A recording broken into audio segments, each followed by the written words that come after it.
I'm Jeff Kaplan. I'm lead game designer on World of Warcraft, The Burning Crusade, and we're going to tell you a little bit about our new expansion pack coming out this year.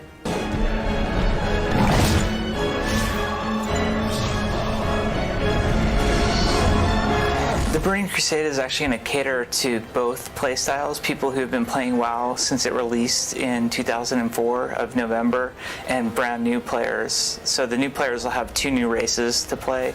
So if they purchase expansion right away, they can play the Blood Elves or the Draenei and get right into it. What's exciting about the Blood Elves is they're kind of the first pretty race that the Horde has gotten. A lot of the Horde characters are very monstrous, which turn off a lot of players. A certain demographic only likes to play really attractive looking characters, so the Blood Elves will bring a prettier face to the Horde, and also their starting lands are very beautiful. Most of the Horde starting areas are very harsh and desolate, or kind of gloomy and rainy, and the Blood Elf starting area, Eversong Forest, is this beautiful elven forest, so we think it'll be pretty exciting for people to play. The Draenei are certainly not ugly. A lot of people ask us, are you going to make an ugly race for the Alliance since you're making such a pretty race for the Horde?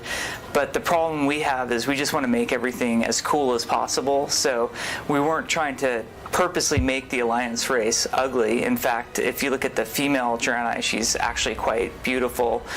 The male is very buff and has a very distinct look. So we were going for something that was mainly cool, and they definitely look alien and different than the normal races of the Alliance, but they're by no means ugly. It was kind of a holy or protected subject on the development team, whether or not we wanted to let the other classes switch over to the other side.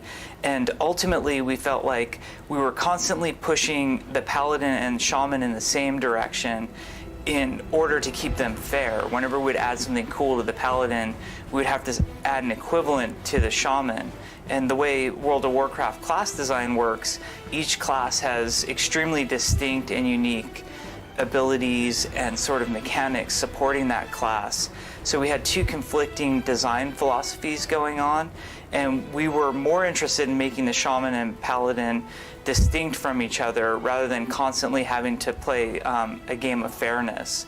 So we feel like now that we've crossed over onto the other alliances, we have the design freedom to push the classes in any direction we want. One of the most exciting things about the expansion is the chance to open up new areas. World of Warcraft takes place in the Warcraft universe, which has existed for a number of years. Blizzard's been making Warcraft games for over a decade now. But what'll be exciting for WoW players is the fact that they'll have all these new lands to adventure in. So a lot of Outland looks very desolate and ripped apart. You'll see a lot of pieces of rock floating off into the twisting nether, but we've also had some areas of the new continent that are pristine and beautiful, because we realize players don't like constantly playing in that oppressive feel of a desert environment or a harsh environment. So we really try to mix up the scenery that players get to see. The new quests span the whole range of gameplay. We have a lot of quests that are just fun, what we call bread and butter quests, where players can go out and solo or group with one other person and complete a number of quests in one night. We also have quests that are more group oriented, so if you want to get 5 other people together and do some more challenging content like a dungeon or something like that, you can do that as well. There are actually huge changes to PvP in this expansion, and that's something that I'm pretty excited to talk about. We felt like our initial implementation of the PvP system was pretty good, but it had some inherent flaws. Currently, players spend a lot of time invested in earning their way through the PvP system, and while it is a competitive system, they're competing with players on their own side, which kind of goes against the core philosophy of World of Warcraft, which is Horde versus Alliance. So in this expansion, we're really excited to introduce a arena combat system, and the way that will work is players get to form teams. Right now we're thinking 2 versus 2, 3 versus 3, and 5 versus 5. We might change those numbers as we get into beta. But you can actually form this team separate from your guild, separate from a group, and then compete in a very competitive ladder. There's two modes to it. One is just practice mode, so you can get better, and then the other is head-to-head competitive mode, which only exists at the maximum level. And the way that the system works is it's very competitive, skill-based ladder, similar to a chess ELO rating system. So if you beat the top player, you will take that spot and become the top team in the system. Flying mounts are going to be pretty cool. So the zones we built in Outland are bigger than the zones we have in the existing world. For example, the first zone players get to is Hellfire Peninsula, which is actually larger than Eastern Plaguelands for players who are familiar with the game. In order to expedite travel around these lands, we're introducing flying mounts. The only drawback to these babies is they don't have cup holders, which are very similar to our Griffin and Wyverns that fly around the world in the existing game. Only players have complete control over these mounts, and they can fly anywhere they want in the game. It also afforded us some interesting design decisions where we could create content that's only accessible by flying mounts. So we have a dungeon called Tempest Keep and a zone called Netherstorm that's sort of broken apart bits of floating rock and these flying islands. And you can only get to the dungeon via flying mount. So we feel like this will be a really cool new addition to the game. Obtaining a flying mount is still under debate. We think it's going to involve some sort of monetary cost, hopefully nothing unreasonable, but we'd like to involve a quest as well, so players really feel like they earn it, so it becomes that special moment and they can sort of show it off and feel like they've accomplished something. One of the things that we constantly do to the user interface is try to upgrade it over time. Some examples of this that we've done just in our live patches our raid interface. We recently put a ready check-in, we put a raid warning system in, we also put the raid target icons that allow players to mark different creatures in the world to help other players understand what's going on better. So one of the big things that we're planning for the expansion is a looking for group tool. We feel like the game needs improved looking for group functionality to help players just find each other in our massive game world. So that's a pretty exciting one that's coming down the pipe. I think all the core elements of World of Warcraft are already driving towards community. We recognize that community is what ultimately keeps a lot of players involved and invested in the game. So one thing we made sure of doing when we were building this expansion was focusing heavily on 3 of our brand new cities for the expansion. You've got Silvermoon City for the Blood Elves, Exodar for the Draenei, and a city for both up in Outland called Shatrath. And we realized that these cities become community hubs, that when players aren't actively involved in adventuring in the game, they like to go to the city just to socialize, to show off what their characters look like. They dance emote with each other, they chat, they trade, they auction house, they do all those things that are more community oriented. So we spent a lot of time reviewing our city design and trying to come up with a city design that encouraged community interaction, but sort of discouraged some of the unhealthy stuff that was happening in our old cities, which, for example, there was only one bank and auction house, so players would Hearthstone back to the city and get a lot of lag because their video cards couldn't load everything in time. So in Silvermoon, for example, there are 2 main hubs with an auction house, bank, and an inn in each one. So I think that will really help drive some community interaction and expansion. People who don't buy the expansion will still be able to keep playing like they always have. They will not be able to progress past level 60, so they'll still be capped there. But they'll be able to see Blood Elves and Draenei, just not travel to their areas. Also, there are certain things that we refer to as portable items, such as hunter pets that they've tamed in Outland, or items. Players who do not purchase expansion will be able to buy Outland items from the auction house from players who have purchased the expansion. It's now a pretty big production. We shipped the game with about 40 or 50 developers, and now we're up to 100. So we feel like we've learned how to make WoW really well, and we realize we need even more people to do it better.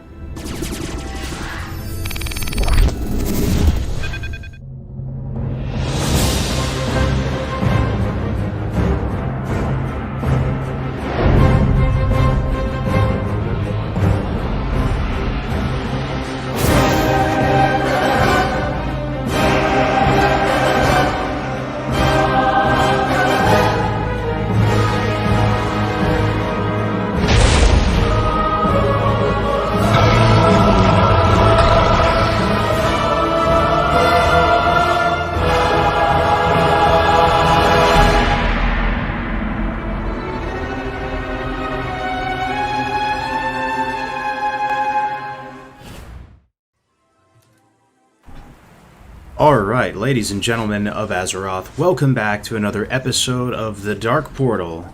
My name is Kargoz, and I'm joined by my fellow co-host Crix, and also some very lovely gentlemen here above us. Dr. Kale, who's not new to The Dark Portal. He is back for, I think, the third time. We love him here. And also a new face to my channel, but not a new face if you've been following TBC news, that's for sure. Scotty's been going hard with the content. How's everyone doing?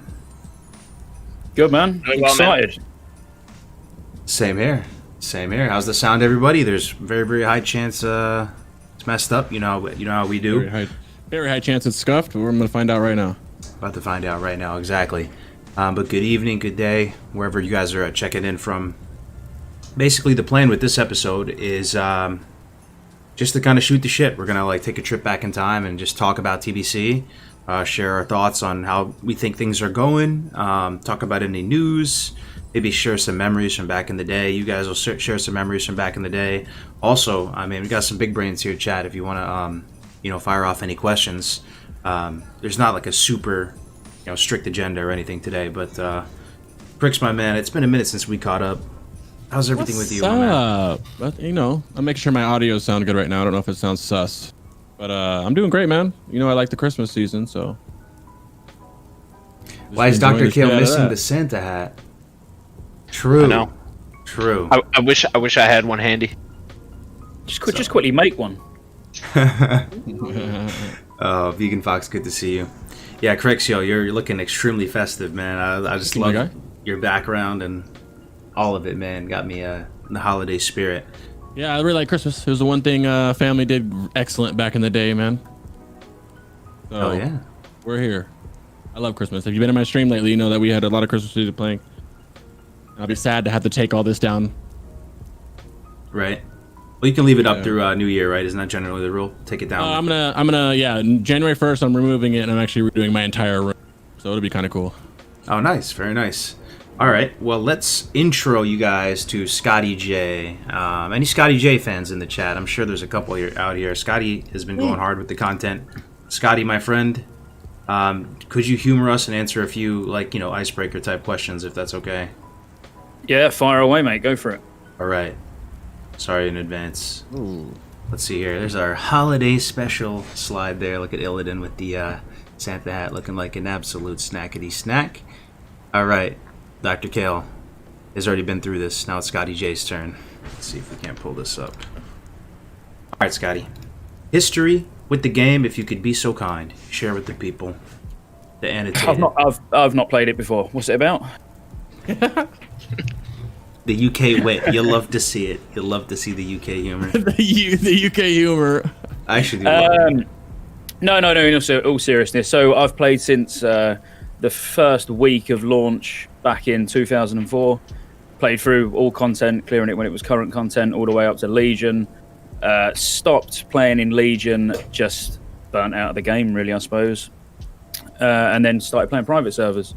TBC specifically. Dabbled in a little bit of RAF private servers just for nostalgia, but yeah, obviously TBC is where the heart's at. Yeah.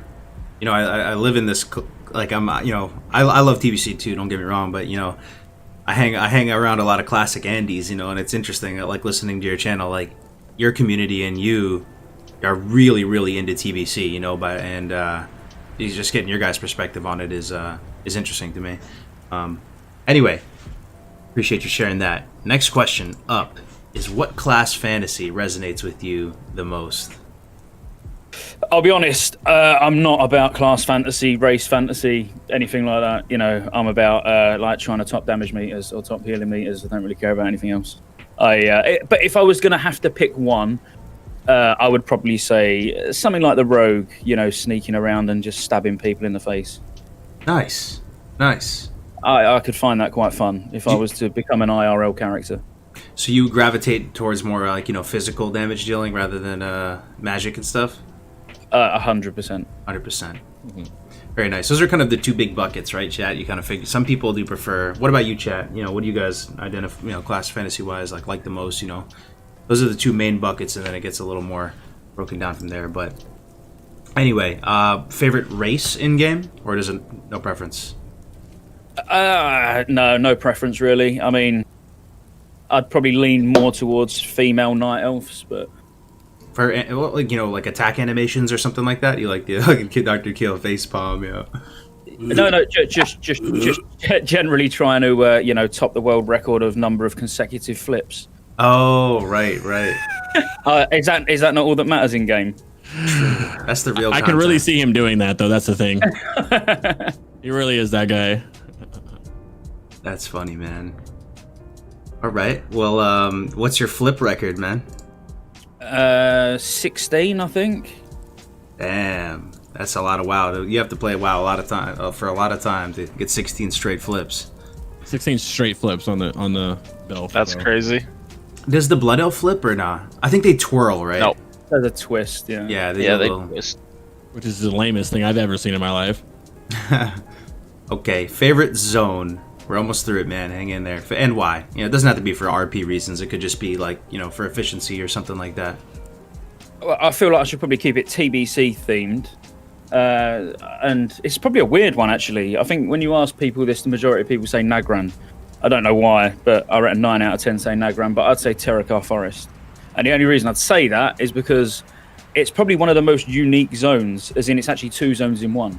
It's a nice, like, foresty area, and then you get to the Bone Waste, and it's just death and buzzards eating corpses and stuff. But I can't think of another zone throughout all the entirety of Classic and then into TBC where you've got 2 zones in one. Feel free, chat, correct me if there is one. Yo, you don't hear that every day. That's a pretty edgy take right there. The old Terakar Forest. That zone gets the least amount of love, I think, when it comes to TBC. But it's cool that you enjoy it so much. What about you, Crix? I never really asked you that. Yo, whoa! Ask me, hit me with it. No, just favorite zone. I haven't and actually why. done any of these questions. Yeah, favorite zone is in all of WoW. Yeah, all of WoW.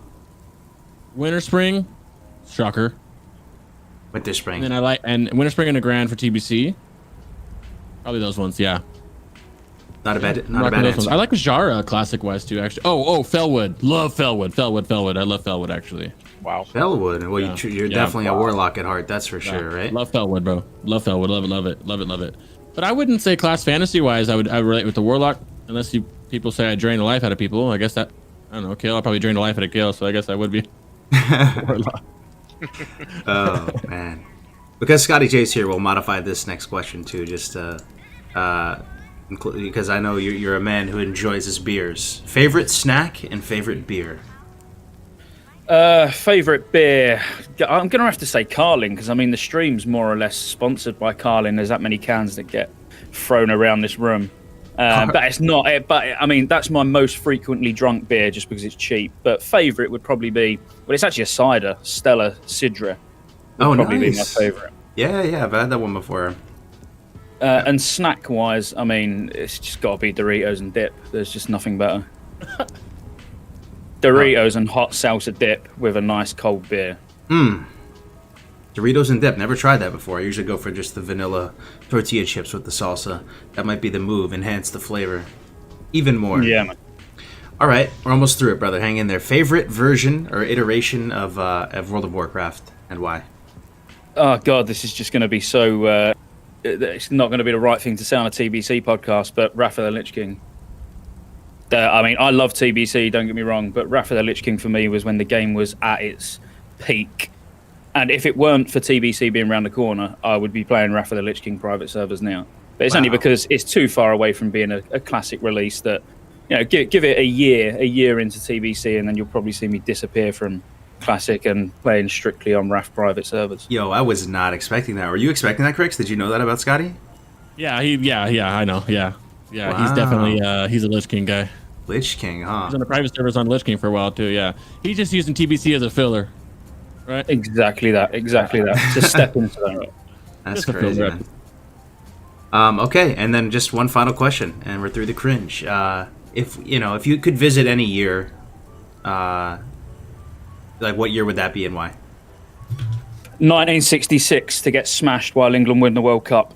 Oh, man, you thought this man planned this answer. He did not. This is right off the top of the dome. Scotty J. Awesome, man. Yo, it's good to have you here, man. Happy holidays to everybody watching. Cheers, man. I'm just so distracted by what Crix is doing at the moment. Yo, you like that shirt though? Have you seen it? That is a fresh shirt. It's got the Christmas lights on the nipples, bro. Very festive. Very, very festive. Okay. I saved it for this episode directly. So, folks, we are about to get into it, man. Episode 8 of The Dark Portal. Thank you for being here once again. We're the early, people to the party, right? TBC hasn't even been announced yet, and we're still hyped for it, and we're here. We're talking about it. We're learning about the game, and just, sowing the seeds, man. So, here's the agenda today. We're going to go over TBC news first. TBC news. And there is a bit of TBC news. You know how I know? I watched the Scotty J video on the subject. And Crix also tipped this out for me as well. Maybe, Scotty might be sick of explaining it, man. Maybe, Crix, you want to explain the news? I was going to make a video on it, and then I realized I'm garbage at explaining this, so I would actually love Scotty to do that, because he literally made a video for it. And I'll actually link your video for this chat to see as well if they want to. All right, go on. I'll take it. So, obviously, we know, Nano, who was one of the owners, basically, when he lead developer of Nostarius back in the day. So he's done a lot of work with actually Blizzard. He'd been flown over there to sort of look at how them guys done the private server, and how Classic sort of Blizzard can do an official Classic release. Obviously, that's going back a couple of years now. So, but he's got reliable sources in Blizzard, and he leaked a schedule basically a couple of months ago, saying when Nax is going to come out, when we're going to see a TBC beta, and when we're going to see a TBC release. Nax was on time, so we can only assume that the beta and the release is going to be on time. But now he actually leaked, not leaked, but he teased a couple of weeks ago a sort of TBC news update that was going to be coming. And I actually, tying it all together, I think that leak that he done a couple of weeks ago was pointing towards the TBC survey. Again, which would mean he's right. Yeah, possibly. I mean, we've talked about Nano in the past, too. He was a Nost. Anybody here played Nostarius, the server? It was it's got a bit of a legendary story behind it, but he was one of the lead devs there, got flown out to Blizzard and, met in the boardroom with them and talked with all them. So he definitely, has Blizzard contacts and all that. But he's been right about a lot of things so far. So there's this tweet, and then we also got this survey. So it's not even just a tweet, hyping it up or saying something, soon. We actually did get an official Blizzard communication to the community in the form of a survey. The survey was I watched your video on it, Scotty, and it was, the questions weren't exactly hard-hitting, right? They were, very mild, and you even said, what could they possibly be getting from this? But it's... Yeah, it was a bit strange, I'll be honest with you.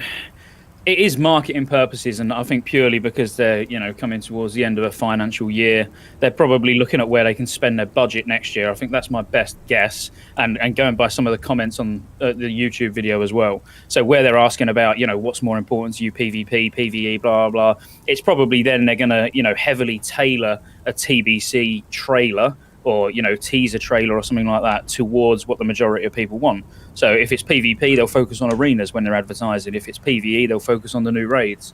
That's what I take away from it.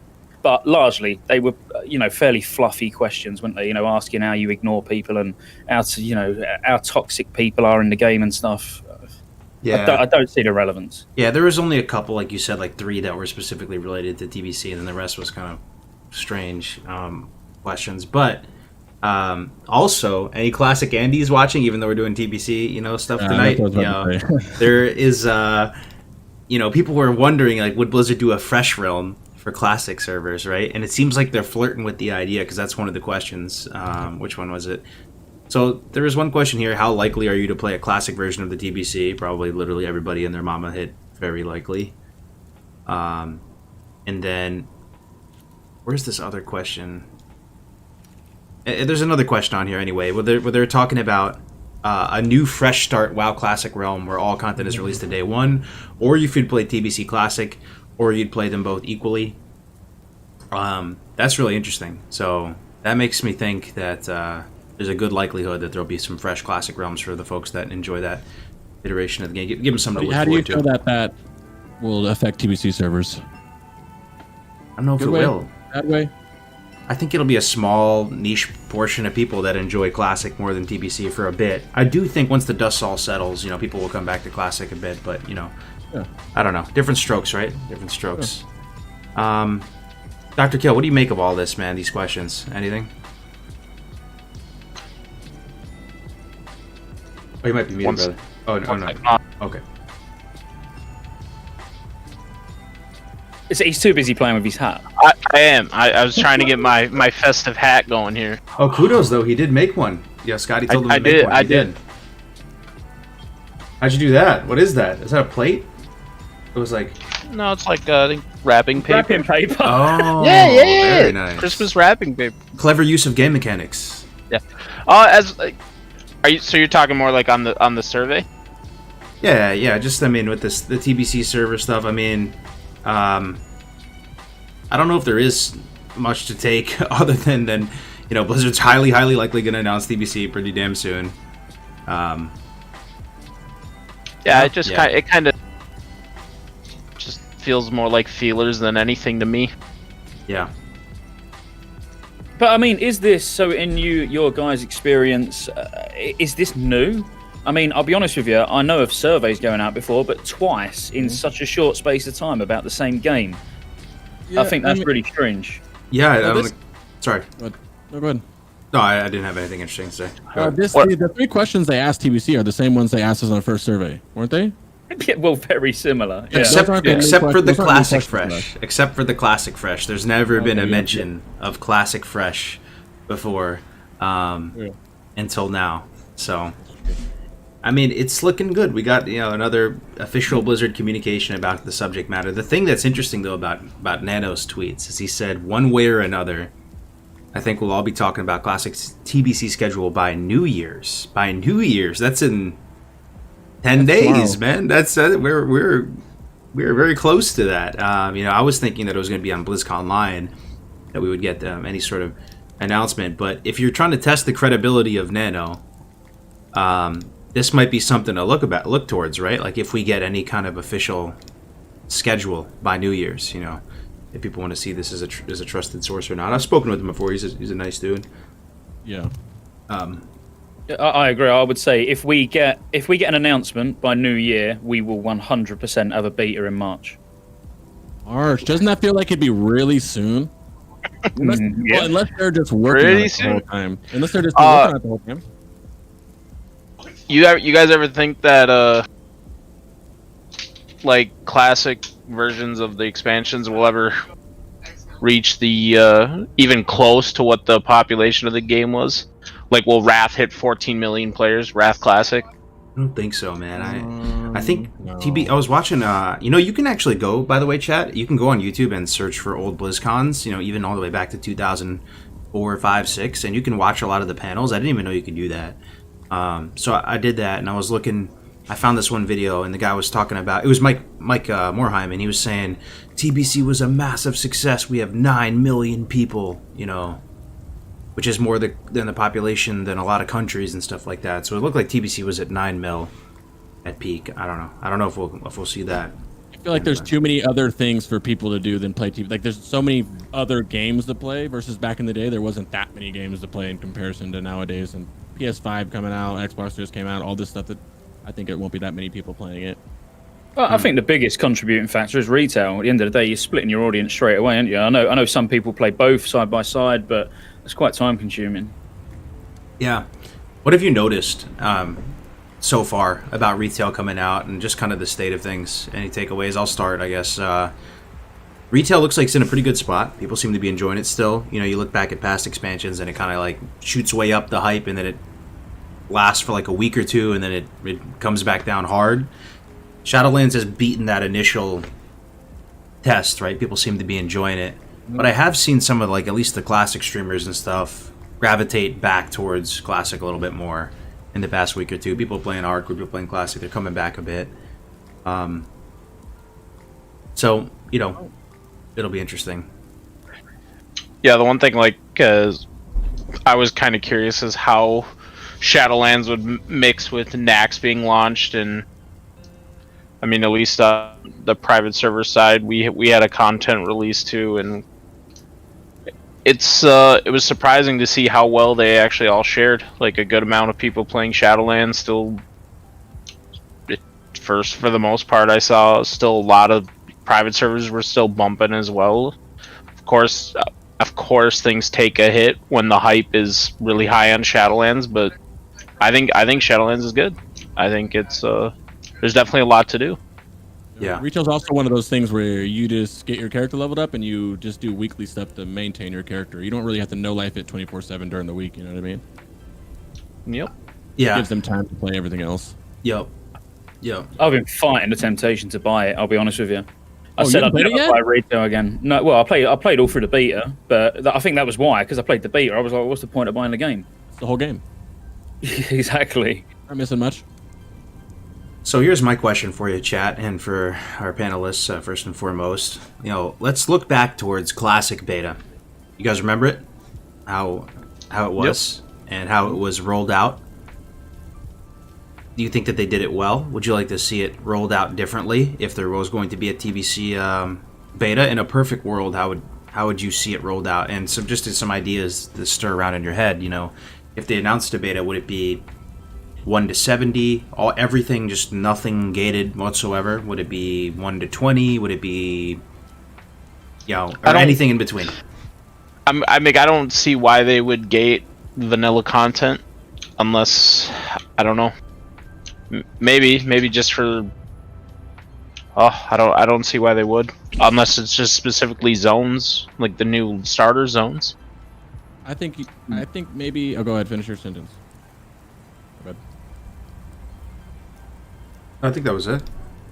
Yeah. Here's my hot take. I'm flirting with the idea of no beta. Is that crazy? Chat, don't roast me too hard. But I look back at Classic and I think to myself, was the Classic beta valuable? Like, did it promote Classic WoW? It clearly did, right? It was kind of a marketing force for Blizzard. I think that's why they invited all these streamers and opened it. But a part of me couldn't help but feel that, like, maybe if it was locked away officially before everyone's eyes, because I think they ran the beta for a couple months, right? Maybe if they locked it away for everyone and nobody could see it or play it in any official capacity, and then it launched, maybe it could have been bigger or more exciting for some. Because by the time it launched, for maybe it's the content creator thing, right? But by the time it came out, it wasn't so much like awe and majesty and just hype and excitement. It was more like anxiety for me of trying to just level up fast and do this. We're all very like sensitized to the zones again, sensitized to Classic, because we've been looking at it and watching people play it for like months and months. But I don't know. You guys have any thoughts? I agree. But I do also sort of sit on the complete opposite end of the football pitch, as in, like, I personally would go open beta from the word go, no invites, no nothing, just open it to everybody, because it's already there. You can go and play a private server. Yeah, the only thing that could come of it, which would be better if it was open beta, was they'd see how quick. I wouldn't have tier 6 open. I would just have tier 4 and 5, and I would have raids. I wouldn't have it gated so you can only test it at certain times. I would let people try and clear all that content as quick as physically possible, and then I would tune it, and I would make sure that when it goes live, it's a shock to the system, and people are like, "Oh shit, it wasn't this hard when it was on beta." That's personally how I would do it, because for me, if you want to do 1 to 70, go on a private server. It's going to be no different to a classic TBC release. The only thing that's going to be different is how difficult it is. Got a lot to chew on there. There's some differences, I would say, like the old, because I think the servers you guys are playing on right now, there's still Mango's like repack kind of things, right, that are hosted and stuff. It's got the same, spell batching windows and just the same, my point is, with the official classic WoW and not playing on that Mango's repack, it's a lot more smooth and polished feeling, and you can kind of pump the textures and graphics a bit higher. So there's something visually, I feel it when I'm playing on those private servers, man. It feels kind of janky sometimes, but there's definitely a lot of little bugs on there, especially as a warlock or a pet class. There's definitely some P server things. Oh yeah. Yep. So they vary so much as well, don't they? The difference between Endless and Karazhan is there's some big differences. Yeah, and some people are turned off by the idea that of private servers giving, the paladin seals to both sides and doing stuff to manipulate, balance or the game in some way. Experience rates that don't bother me as much as the idea that both sides of paladins would get seal of blood, for example. That was always something that was just kind of like left a sour taste in my mouth. But yeah, it's just do that, and everybody's going to be horde. They have to do some kind of, some servers will say you get free respecs like Karazhan does. Some servers like, okay, everybody gets sealed blood, but they have to do that or everybody's going to be horde. And also with the XP, you can, on all servers, you can change it. So if you don't want to level it 3 times or 4 times, you can change it to 1 with a command and then level your hard out to 1. Yeah, I mean, on a private server where you don't have, millions or hundreds of thousands of players, you got to keep it balanced. You have a very large PvP community as well. Or by large, I mean, you have a lot of really, really good players. Like, doing arena and things on private servers is I would say twice as hard than it will be on classic TBC. I agree. And the thing amazes me as well is if these private servers can they can tune the content, they can give both sides seals, they can, give free respecs to whoever they want. I mean, they've not got billions behind them, from Activision. So if they can do it, surely Blizzard can. yeah, that's kind of that changes versus no changes discussion. But that's, people might have softened their outlook on that, right? Versus changes versus no changes. People are just so worried of Blizzard getting their Activision tentacles on the game, right, and messing it up in some way. But I hear you. There is a line, where you just try to balance the game best you can. We'll get into that later. We can talk about is TBC balanced? But there's something else you said, Scotty. You said the idea of an open beta. Open beta sounds good. One thing that I selfishly hope Blizzard doesn't do this time around with TBC, and again, maybe nobody's gonna feel me on this because I'm a content creator, Andy, but like they only invited a few people, right? And they left a bunch of other people out. Like, I would have preferred it with classic beta for them to just make it like a lottery system, and they just took everyone who had accounts back in the day and just gave away these beta invites or whatever, just fairly, or opened it up to everybody, like you said, Scotty, as opposed to just choosing a few select Blizzard influencers to give them the keys to. I don't know. What do you think about this, Crix, man? About how they would roll out a TBC beta? I think, one, I hope I get in it because I'll be heartbroken if I don't. Second, I think they should, I don't know if this is smart, but the game changes. Like, obviously you would say a beta from 60 to 70 would be nice, or 60 to 65 or whatever it'd be. But you also want to do something where you're going to see the TBC changes from 1 to 60 or 1 to 58 or whatever. You know what I mean? So like you said, 1 to 20. I don't think a beta for 1 to 20 is going to, what is that going to accomplish? I would say like a leveling, I don't know, leveling beta up to whatever, change the experience to whatever class they do change it to, the normal one, and let them level up and do the new TBC talents at like 58. Maybe let everybody play at 58, whoever's in the beta. Like, you just have the option to level 58, or you can boost it and you can mess around and let them do the tuning, and then cut that beta off one day, and then the last month of a beta they let you go 60 to 70 or 60 to 65 and then 65 to 69 or whatever. I think having some sort of application system would be good. So you apply for a beta key. So like you, for example, Kargoz, part of the application system is, do you stream? Yes, here's your Twitch. Do you make YouTube content? Yes, here's your YouTube channel. And then they look at it and go, well, actually, this is going to be good for the game.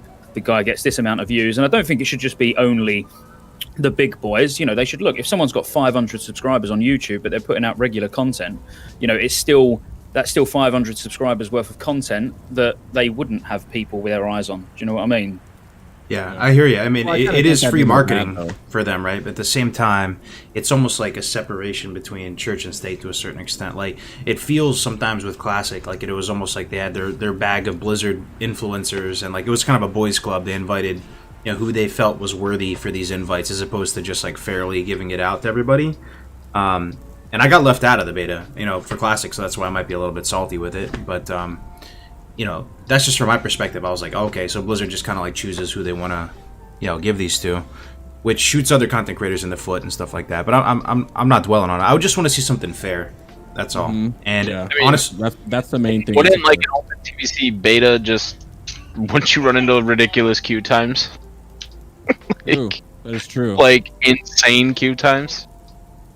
Yeah. Right? Everyone's just gonna flood it the second it's open. Yeah. Yeah. That would be my only problem with it. Yeah. I mean, I think what Scotty said with the applying where you'd apply like the stream, I think that kind of I would like it because we'd get in it, but at the same time I don't think that's kind of fair because you'd have to have it's just a streamer thing. People already think that it's just streamers that get into betas. You remember everybody complaining about classic beta because only streamers can get into it? Yeah, there's a big You have to split it up at the pushback same on time. that. Like yeah, exactly. Like there's the streamers bring the eyes, right? This is what the beta looks like, but then you also need those big brain guys because the purpose of the beta, like Isavu says, is to improve the game. You know what I mean? Not so you can make content on it. Even though yes, we would love to do that, but I should have probably clarified a bit. I didn't mean that you only got into the beta through application. I mean, any content creator should be able to apply. You know, they would do their normal random giveaways. You know, just sending it out to random active BattleNet accounts. But then, like Kargoz said, he didn't get in the classic one. He should have had the opportunity to apply for a beta key to basically say, "Oh, look at me. You know, I didn't get on it. Can I please have him?" I hear you. Yeah, no, that's interesting. Yeah, so you could apply and try to take it into your own hands a little bit. The other option is a closed beta. So you can invite all the same special people you'd like, but it's less focused on marketing and more focused on bug testing, because that would be another line to explore, right? So I don't know what Blizzard's headspace is at. If I had to guess, I think that the beta is less about bug testing and more about marketing for them, right? And just getting it in the hands of streamers and all this. But here's my question for you, chat, and also you guys too. Like, I could be wrong on this, honestly. I really could. But did the hype go down a little bit for you for Classic? Like watching people stream it for like 3 months straight before it actually launched? Not really. I sensed it a little bit. No, I don't think it did. Okay. No, not really. I liked it. I loved it. You like just watching people? Because you got to think about it. I remember at one point where I was trying to look at any kind of footage. I wasn't trying to watch anything about it because I was just so excited. When you get so excited for something, you're down to watch whatever and anything, you know? I see. Okay. Well, yeah, it could very well be the case like that. I was just feeling you? like... You didn't like...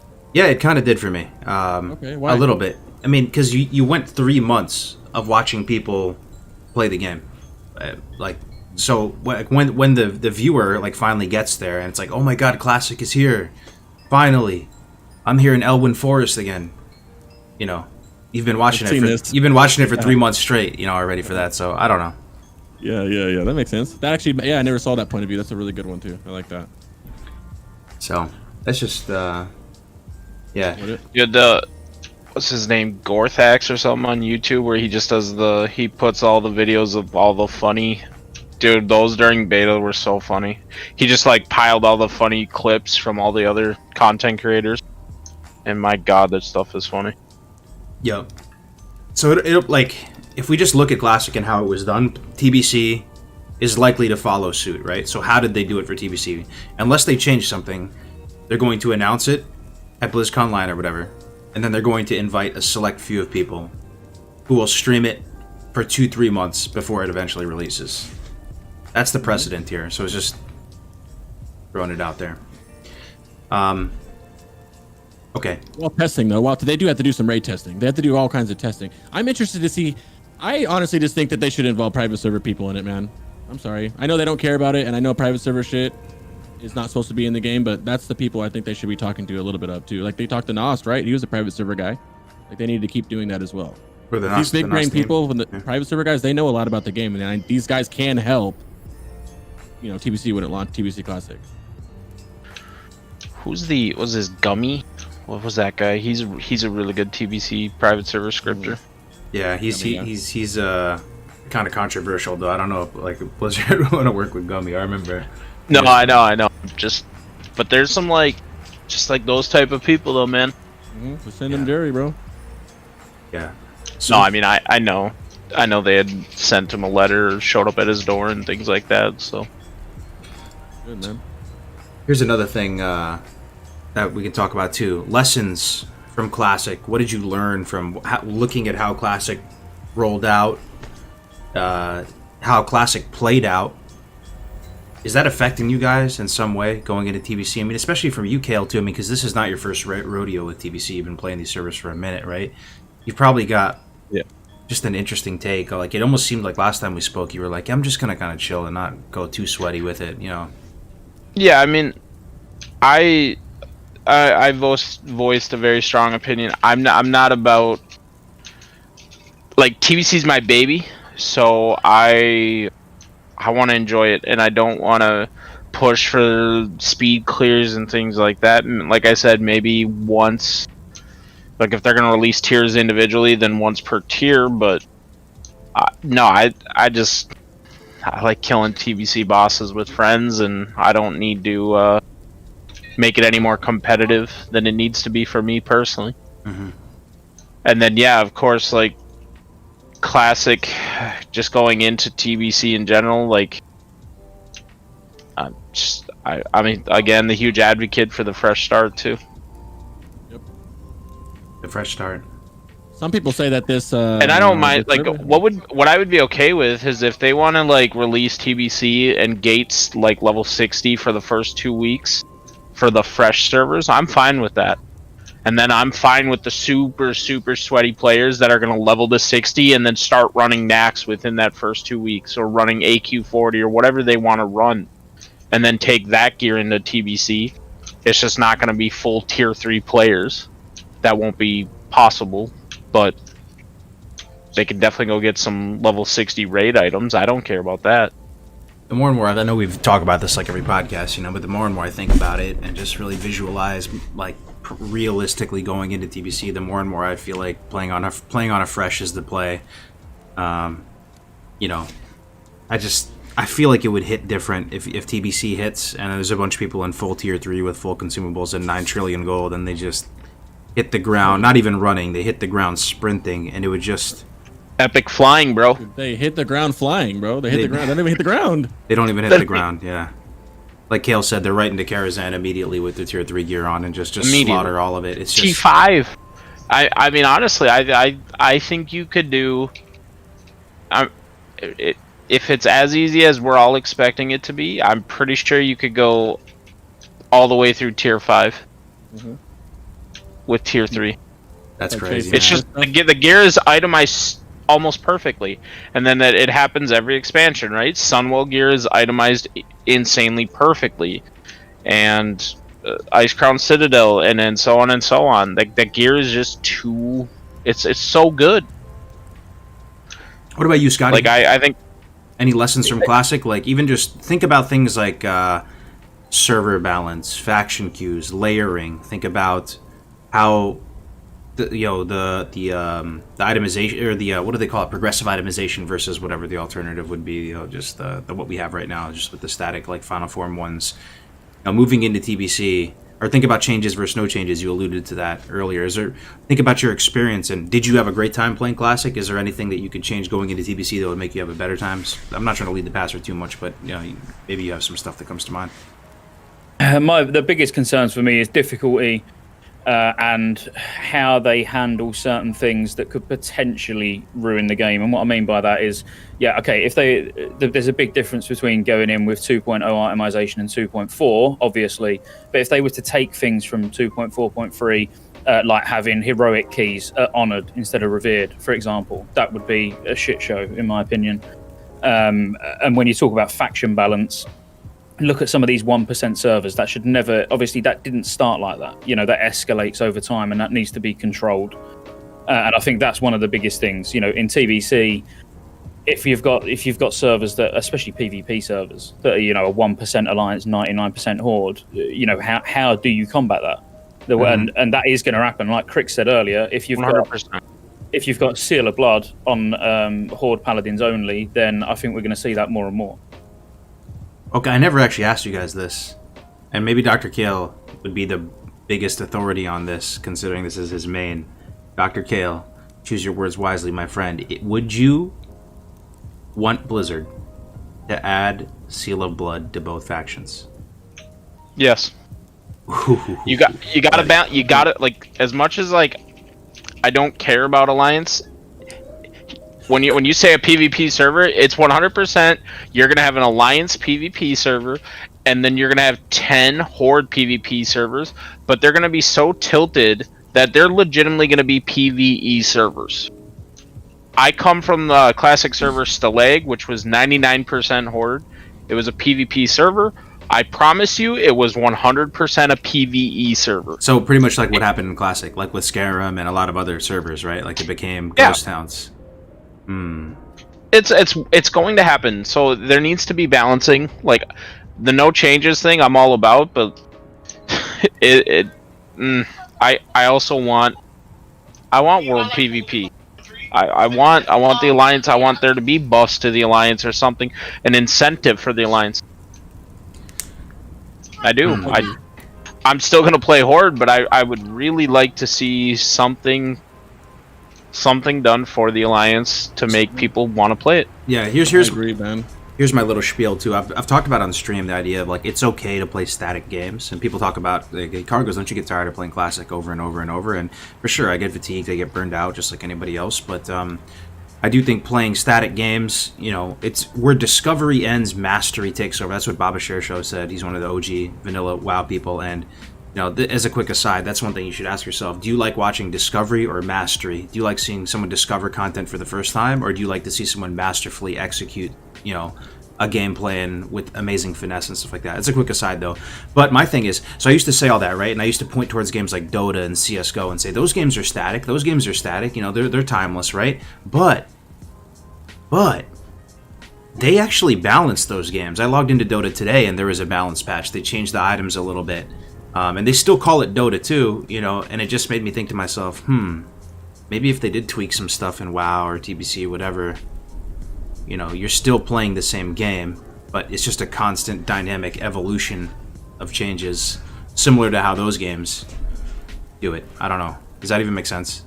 Well, so on that, I mean, well, off the back of that, you know, going back to what I was saying earlier about 2.0 and 2.4.3, I mean, would you like to see the classes, obviously by 2.4.3, that was when all the classes were as balanced as they could be. You know, all bugs were fixed, you know, abilities were tuned, you know, it was as good as it gets in TBC for all classes. Would we want that, or would we actually want, you know, to accept the fact that some classes are underpowered, some are overpowered in 2.0, and then actually work through the patches, you know, in real time, where all of these things get fixed, or you know, all of these things get tuned? Because then you're going to see metas shift in PvP, you're going to see metas shift in PvE. I think that would probably make a more enjoyable experience and more real to life to what it was back in the day. It's so interesting that you say that. It's so interesting, man, because do you guys play CSGO or Dota or any of these other like esports types games, or even StarCraft or anything, like any other type of game? You know how they make one small change, they buff one small thing, nerf one small thing, and the whole meta shifts? I've never seen that with like a private server or TBC. Have you guys seen the meta really evolve, or is the meta kind of static, right? Like, could they do something too classic to make the meta shift away from just stacking warriors? Or in TBC, you know, I'm thinking about it differently now. I don't see them doing. They didn't do that in Classic, did they? No, they didn't. I mean, they didn't. But I guess I never really just thought about it, like in the same way how Dota and CS:GO and all these other games, like, just constantly make little tweaks here and there. But I don't know. I'd like to see it personally. You would like to see Seal of Blood on both sides? Well, I'd like to see. Yeah, I'd like it balanced, as in, yeah, from that side of things, and also I'd like to see some sort of balance brought in, like free respecs if, you know, the Alliance fall under 45% or the Horde fall under 45%, something like that, to encourage people to play on that server. I know it's not going to happen, it's just a pipe dream, but you know, if they was to listen, I'm sure that there's things they could do. Or even if it was just a free mount, you know, ground mount, a free mount, you know, if the faction is starting to fall 10% under the other one. Yeah. I'd like to work progressively through the patches. I've thought about this a lot, and I've done a lot of videos on it, talking about, you know, the pros of 2.4.3 and the pros of 2.0. And the game would not be in as a polished state as 2.0, but it'd be nice to see it evolve over time, rather than going, oh, here you go, this is the finished product. The only thing that's going to change between now and Wrath of the Lich King is new raids are going to be unlocked. That's it. Interesting. Well, you're talking that. I mean, to balance that though, Scott, would be like the amount of manpower they'd have to throw into it. When I just see Blizzard wanting to set it and forget it. Yeah. Like you're talking changing items. You're talking boss mechanics change. I mean, yeah, there's loads to it. Yeah, there's absolutely. I mean, it would be unique. It would definitely be unique. Like meta wise, like here's how I'm seeing speed running going. I'm legitimately imagining people having an alt healer, and instead of having one of your healers drink, you just have them hearth and summon in their alt full mana and just continue on. Because that would be 10 times faster than letting somebody drink for 30 seconds. Oh. Like think about again, this is why I personally hate speedrunning, but it's going to be so funny to see just the crazy strats people are going to use. And if you're changing patches,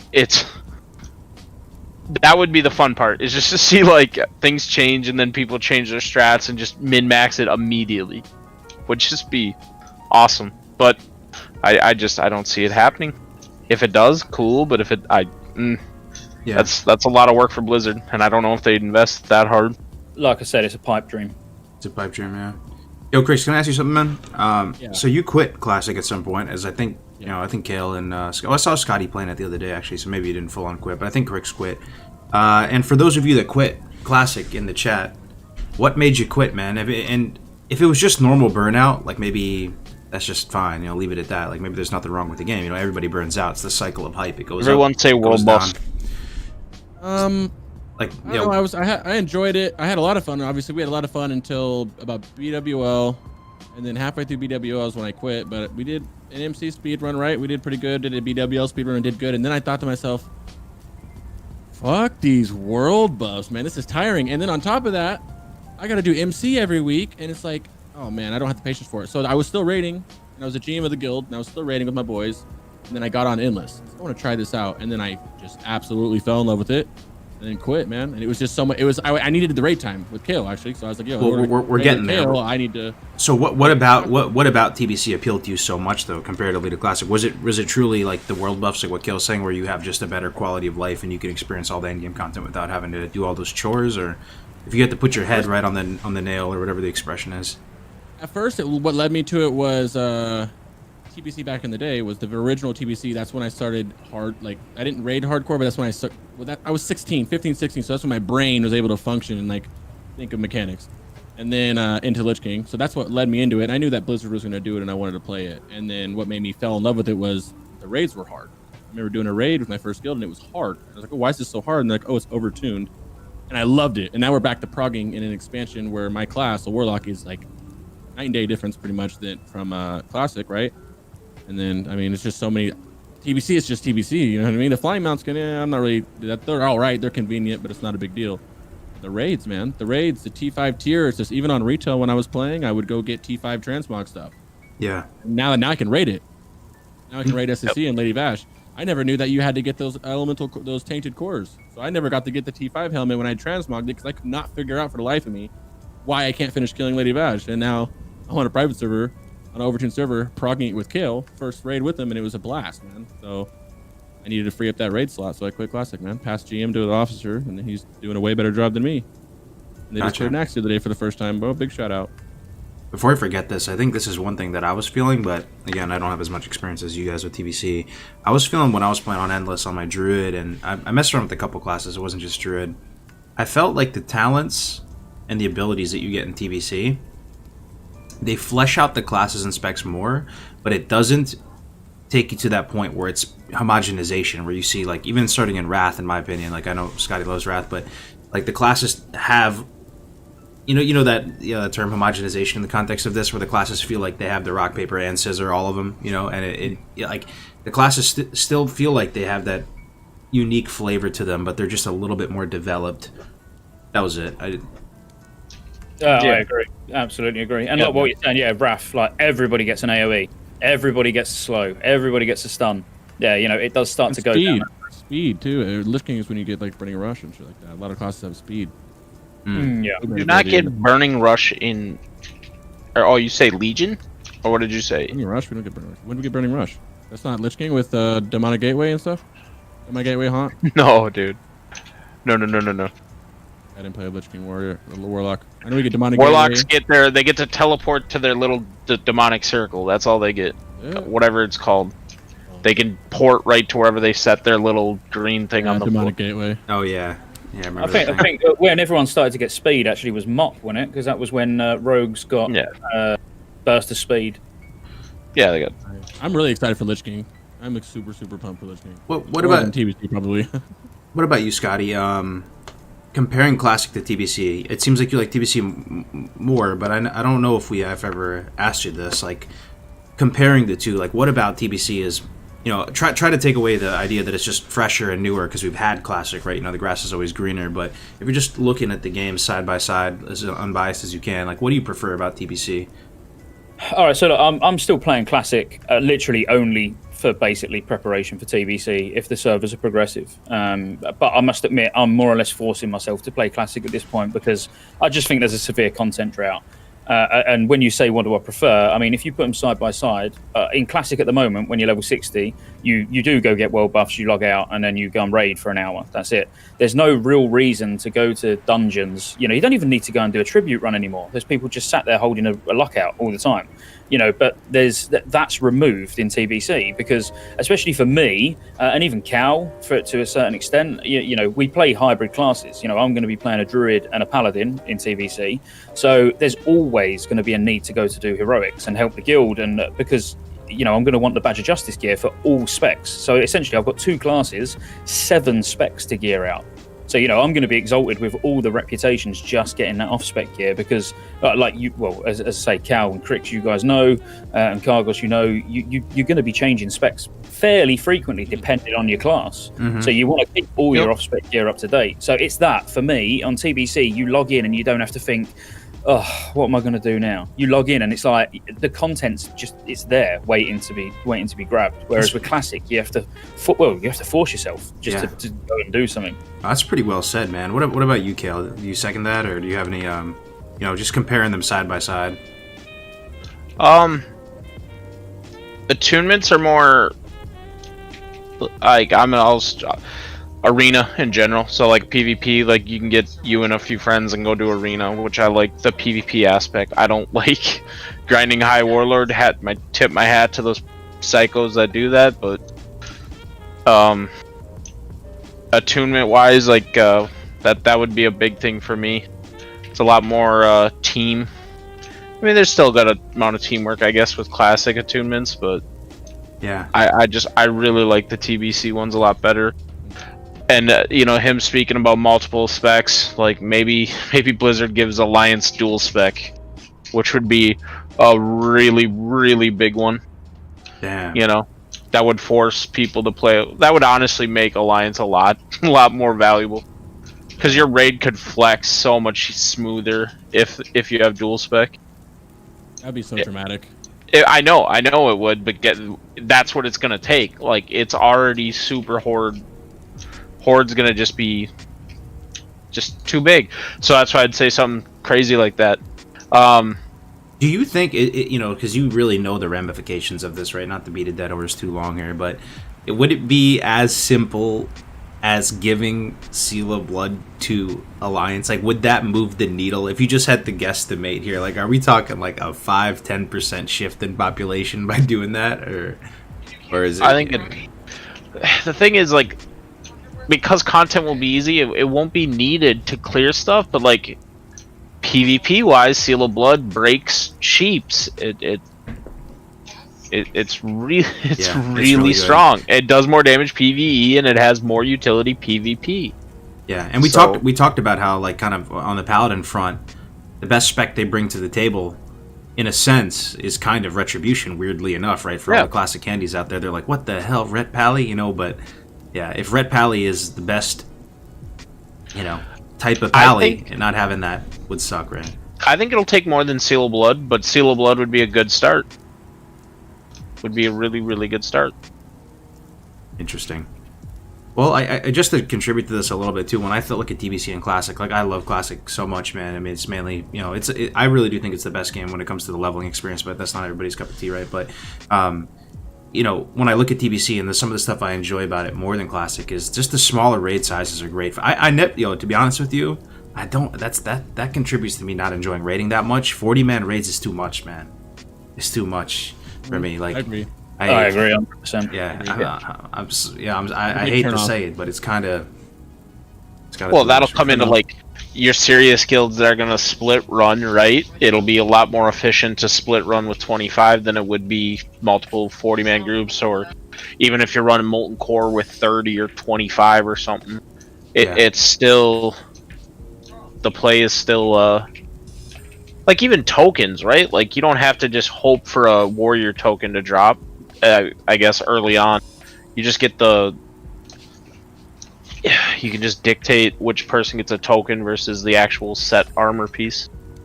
Speaking on the gearing front too, anybody feel this in Classic? Put your visualize being back in Phase 1, guys. Close your eyes. Remember what it was like stepping into Molten Core. You're in this new guild, it's fresh. Like the pacing of drops, like if you're trying to get a weapon as a warrior, if you're trying to get Mage Blade as a lock, right? If you're trying to get this stuff, it takes a while, and you're like savagely competing for like clout and DKP and all this, and it's almost like helpless sometimes. Like you feel like your gearing is in the hands of the loot council or whatever. In TBC, you can take matters into your own hands a bit more, right? Like you have the badge system, you have PvP that you can just do and literally queue up with your buddy and do 2s or 3s and get some badass gear, right? Like, and there's just multiple ways to make your character strong and take it into your own hands. That appeals to me a lot. Oh yeah. There's a lot of ways too. That's the best part about it. Even for PvPing, a big thing for a lot of people are just going to want to PvP, and one of the most popular questions I get is how hard is it going to be if I don't want to do any PvEing at all to PvP in TBC? Oh, you're going to love this game. Yeah, I mean, it's a really good time sink, right? Like, if you're not farming or something, Arena is a good way to keep the game fresh. Like, playing on multiple teams, playing with different characters. Arena is going to be a really good... Even if people aren't raiding, they're coming back every week before Flush to at least play. Yeah. Which, whatever keeps the people coming back and playing. Arena is so much fun too, guys. Like it really is. Some of you guys that it almost gives you that esports feel. It's like the closest thing. If you guys in the chat play any other games, esports type games, like CS:GO, LoL, Dota, some of the stuff like that, you get to get that taste in WoW, which is really cool. It's almost like you're picking different heroes or champions in a Dota match or something when you're doing 2s or 3s. And once you have a bunch of high level, max level characters and you're experimenting with the different combos, class combos, it's honestly timeless is the only way to say it. And it's a lot of fun that you can gear up multiple characters at the same time too. That's something in Classic that you have to be pretty sweaty to do that. Gearing up multiple, going raiding on multiple characters. That's insane. And in TBC it's good as well, because obviously there are strong comps, don't get me wrong, like Warlock, Resto, Druid, but there's a lot of comps that work. I think the arena system the arena sort of balance in TBC is, I think it's decent. We were talking about some really good comps a couple of weeks ago, actually, with you, Cal, talking about the things that, like Rhett and Shaman can do together, and, there's a lot that you can make work. Mm-hmm. And while we're on the top... Oh, sorry, go ahead, Chris. Well, I was gonna say, while we're on the same topic, a couple of people asked at the same time. We'll go in a circle and ask what's the best thing about TBC in your opinion? Like less of a favorite thing, but what's a crucial best thing about TBC? Obviously, say Arena. Arena for me, man. Yeah. I love 2's Arena. I don't know why. I just think, even when it came to Halo 2, anybody play Halo 2 in the chat? Like my favorite type of game mode was it was called Double Team. And it was still ranked. You get the highest rank and everything, but in 2's, there's something just about 2's. It's just so fun to me. Just to beat each other up, man. Yeah. As a segue though, guys, because people view Vanilla WoW in its current state right now, and I'm actually like kind of on the same page with them, to be honest. They view Vanilla WoW as it stands right now on Classic WoW. That patch, those talents, to be one of the most balanced the game has ever been, and I could defend that. Trust me, I could go to bat, but that's neither here nor there. When it comes to TBC, assuming that TBC is done in the same way as Classic, and you get like the final form, values on items and talent trees and all that, all the adjustments and stuff. Do you think TBC is a balanced game? Is it a balanced meta? Think about all the different buckets here: PvE, PvP, leveling.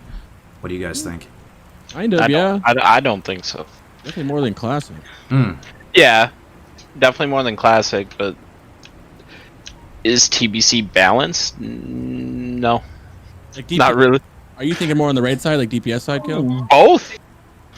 Is your name purple? Is your name green? True. Yeah, Good. that's true. Welcome to raid. Arena? Are you a rogue major priest? Get in here. I mean, there are other very competitive comps, but RMP and RLD will run. They'll run it. Mm-hmm. And it's shaman stacking in PvE as well. I mean, you can't say it's balanced when you prioritize a resto shaman over any other healer just because they bring hero. I mean, that does change, right? Like, so priest are really strong early on in tier 4, and then eventually, yeah, it goes to all shamans. I mean, you have a little fluctuating, like when shamans have access to haste, then they, of course, start scaling out of control. Yeah. So I know I'm the resident Classic Andy here, but here's my one defense for Classic, and I'll shut up now, of why I do think it's kind of the most balanced, is because in Classic, it's World of Consumable Craft, right? You have so many consumables and random items that you can bring into any type of PvP altercation, any raid scenario. If you're a hybrid class, you can double dip and you can get the benefit from both, spellcaster and physical damage deal consumables, right?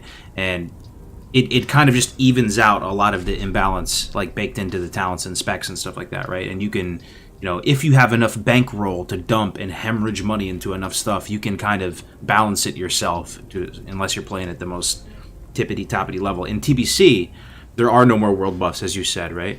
You cannot bring these consumables into the arena. When it comes to raiding, some stuff can't be used as well, right? I think we were saying that some of the engineering stuff shares with drums and stuff like that, so I don't know. Yeah.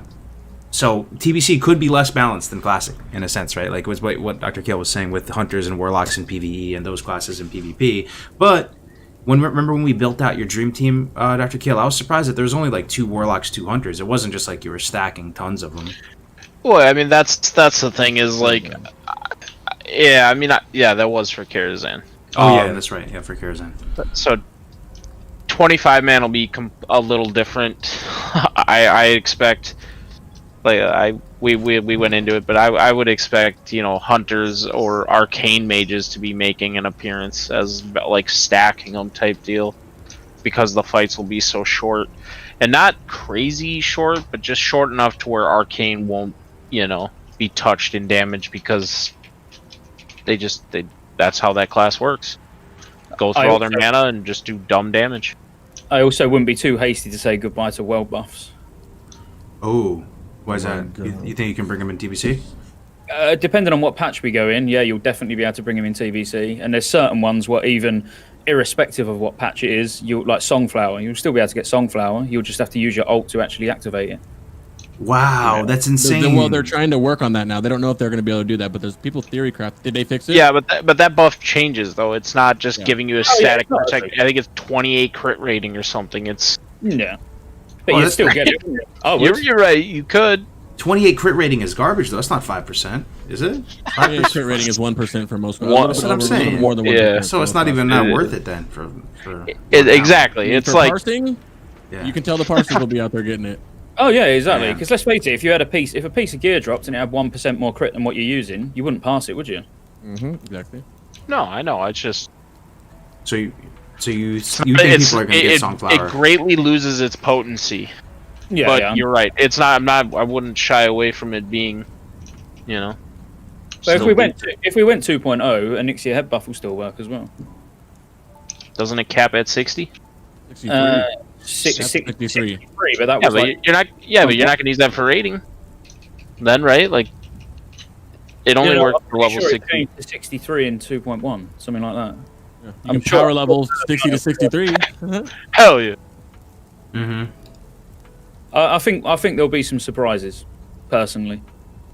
Yeah, I think. Well, we gotta hope the TBC knows what each patch does, and they pick the best out of each one and just make a good game, man. Kirk's to answer your question, gold making will be my favorite part of TBC. 100%. I love that you said that. I thought everybody forgot about my question. Can you elaborate on that? Why and stuff? Farming in general is peace of mind to me. Nothing.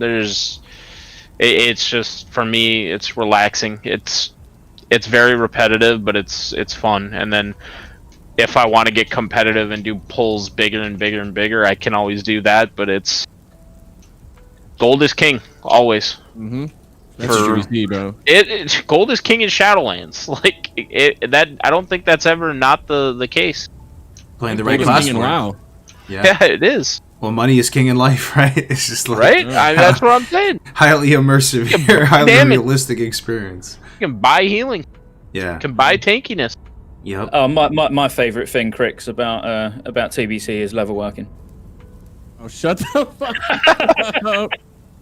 No way. I will say something though, because Arena is, I mean, I could speak for we're talking a lot about PvP, but here's the PvE side. One of the major things, I don't know if it's one of the best things, I think it's one of the best things, is that they actually add mechanics and raids, and there's mechanics. There's mechanics that you have to do. I know there's some mechanics in Classic, yes, but not at this level as in TBC. You know what I mean? Look at Vaj, look at so many fights, look at just heroic dungeons, look at Brutalis, look at these bosses that we're doing that have mechanics that you have to do that you didn't have to do in Classic. And yes, it might be some easy for some, easy or hard for some, Karen, but there's mechanics then it changes. Rating is not going to be, even if it is easy, it's going to be a little bit harder than it is in Classic, just specifically because of that. And every boss is wildly different, isn't it? You've not got three bosses. You've not got three bosses in Blackwing Lair which all do exactly the same thing. I wouldn't say overall. Someone said mechanics and overall TBC is significantly easier. I don't think it's going to be easier. It's going to be harder than Classic for sure, even if they let it go at the same tuning as Classic.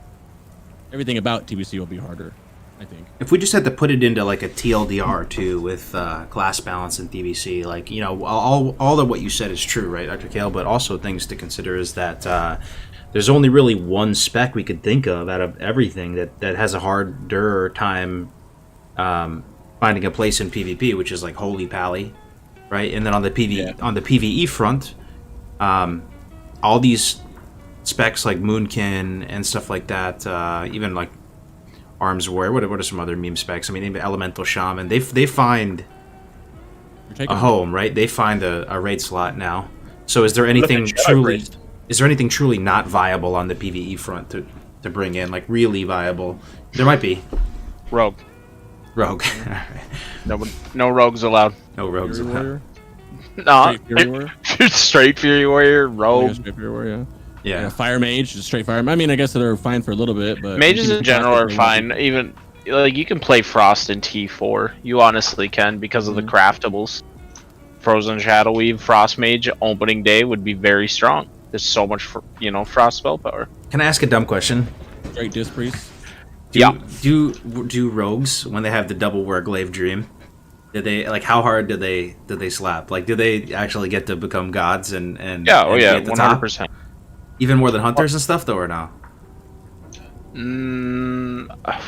I'd have to look. It's really close. Hunters usually will outplay them anyways if any movement is involved. At any point, like a fight like Brutalis, I still think a hunter's gonna pull ahead. But man, rogues, they really take off with it. Even Fury Warriors. What about like full abyss on a paper doll, just like standing behind it versus like a hunter? You think they could do more? I think a hunter still barely beats him. Oh really? I'm pretty sure. Interesting. But okay. you're just going to see rogues climb. That's the thing. They're gonna jump up 10 spots. Oh yeah, they're up there. Our rogue's smacking right now, and he doesn't even have glaives. He just out of nowhere just started smacking. Yeah, I mean it comes down to paper doll standing still, not moving. It's close, but any movement, it's over for the rogue. It makes the rogue wave more fun though. All that haste, then combat potency, giving them a bunch of energy. It's really fun. Rogues are, they've got vanish, whereas if a warrior has warglaives, they're gated by threat. So you might be soul stoning a Fury Warrior with warglaives because he just potentially could just rip threat if it's a boss that's not tauntable. Gotcha. Yo, Kiko, thank you for the sub, man. Good to see you, man. Yeah, we have Rhett's pumping too. Red's pumping, Rhett's right? pumping right now too. Yeah, Blaze, he's cracking right now. Everything looks like it's pumping right now. I mean, obviously there's some not pumping, but it feels like I'm sitting here trying to think of classes that you would never see, and then there's only a couple. Like you said, a straight Fury Warrior, a straight Disc Priest. I haven't seen a Feral. I haven't seen a Feral Druid yet, like a DPS Feral Druid yet. A Disc Priest will fit fine if it's a caster comp. Imp Yeah. Divine Spirit is always welcome. Okay.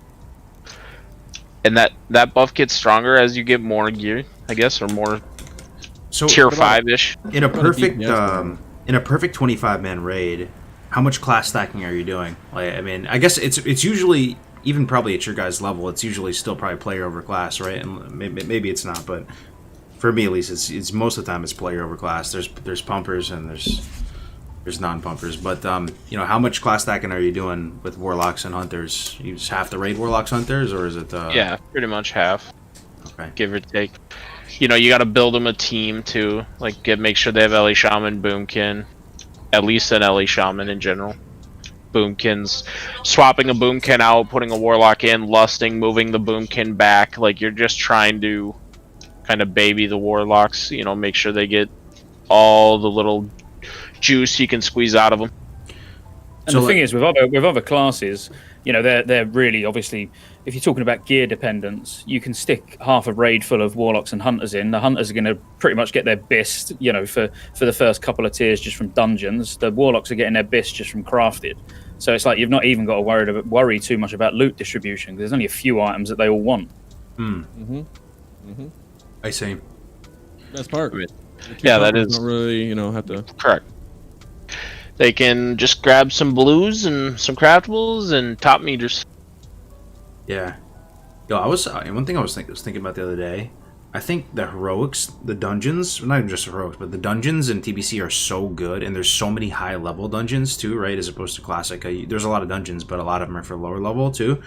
There could be a really fun speed running meta, like almost like a mythic or like an you know how they do MDI, where you can do a unique rule set or something, or all the dungeons in TBC. Yo, that could be really fun, man. Because I love the TBC dungeons. So many good ones. Yeah, they're really good. Yeah. We actually used to do that. We used to do that back in the day. We'd do it like five-a-side football. So we'd have a pool of players. You'd have a leader of each group, and then they would just pick out of a pool of players in the guild, and then you would speed run against each other. Yeah, only for fun. God, that's so smart. Writing that down. Dude, Oh, I that raced sounds- Scotty one time through Shadow Labs. It was pretty funny. Yeah, I beat him. It was quite embarrassing to be Cal that day. Yeah. That sounds so fun, man. You know how isn't this how mythics work in retail? How they change, like every week there's a different buff or debuff or something that changes the meta, and then you have to like adapt to that. Yeah. Yep. Yeah. What if you did that for TBC dungeons? I know I'm getting off on a tangent now, but if you made Oh like my a God. community affix for the dungeons, Oh, that'd be so fun. and then you'd have like that would definitely spice it up. Yeah, it'd be A funny. heroic old Hillsbrad foothills with Oh teaming. my god. Yeah, You mean fortified, bro? No. yeah. I mean, you Dude, it's bolstering would make Old Hillsbridge just fucking Man. ridiculous. Yeah, but teaming with warlock seeding, bro. Come on, now. Give me some love. But are they the sort of changes that we would accept? I mean, me personally, can you imagine if they implemented Mythic Plus into TBC? I mean, that would be legendary. I think they can do it after they go through whatever the cycle they're about to do. Like after, I think it'd be cool to after Lich King they just fuck around with new game. Like you see how they're talking about this classic fresh thing. What if they did that for each one? So they Well, have we classic, could do Lich, it. We classic could do PvC the- Lich. Yeah. You know how there's a rule set, like a custom rule set for hardcore, right? Like it honestly would be less hard to enforce with TBC as long as everybody records everything. You could just come up with your own affix. I don't know. It could be really, really fun just thinking about it right now. Mhm. Yeah. Can't kill female characters. Okay. Let's see. So, any last thoughts on is TBC balanced, or are we on the same page? That page being Yeah, seems fine to me. is I mean, reasonably balanced. we talk about Yeah. leveling. Does that matter? Because it goes so fast. I guess it doesn't really matter. Talk about what? Leveling. Oh, I guess leveling. being balanced. I don't know if that really matters. You can kind of blow through it. I think it will matter, but you know, there's only a few of us out there that really enjoy that. I mean, we're gonna keep doing the cups, and you know, that will be a factor, right? I don't know if if you guys are interested at all. I don't think the leveling meta has been explored much in TBC. You know, it's not really an expansion known for its leveling because there's so much awesome endgame content, right? So we're gonna try to explore it and see if there's anything cool. Well, I mean, Ghostlands is the most broke place to level. Why is that? Instant. It's the most linear. Like if I was playing an orc in TBC, I would just go to Ghostlands. People do as well. I know. Fresh Why private server, wouldn't they run all you? the way out there. Yeah, they run all the way out there on a fresh private server and level there. I'm doing that next time there's a fresh.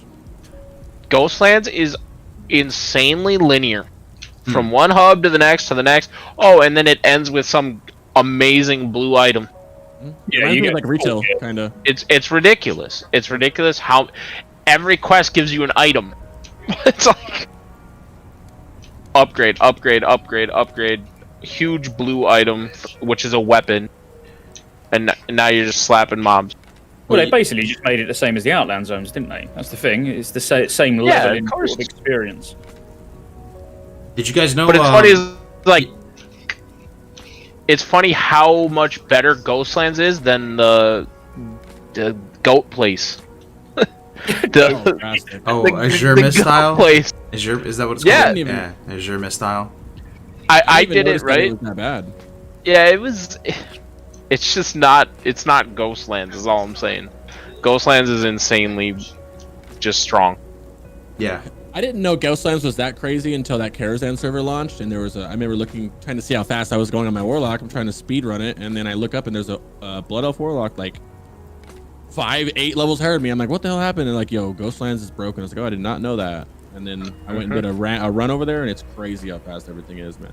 And it looks cool. Yeah, you can tame Ravagers there too, right? For hunters, I think they have low-level Ravagers there. I don't know if they have low-level Gore or if you have to wait, but that's an interesting thing too. The other thing, I don't know if you guys know about this. They changed the quest rewards in TBC for questing for like low levels and stuff. You get crazy items, like really, really strong ones compared to Classic. So it kind of messes with the pacing a bit. And they also turn all the elite areas into non-elite areas. So, like classic quest items, you're saying?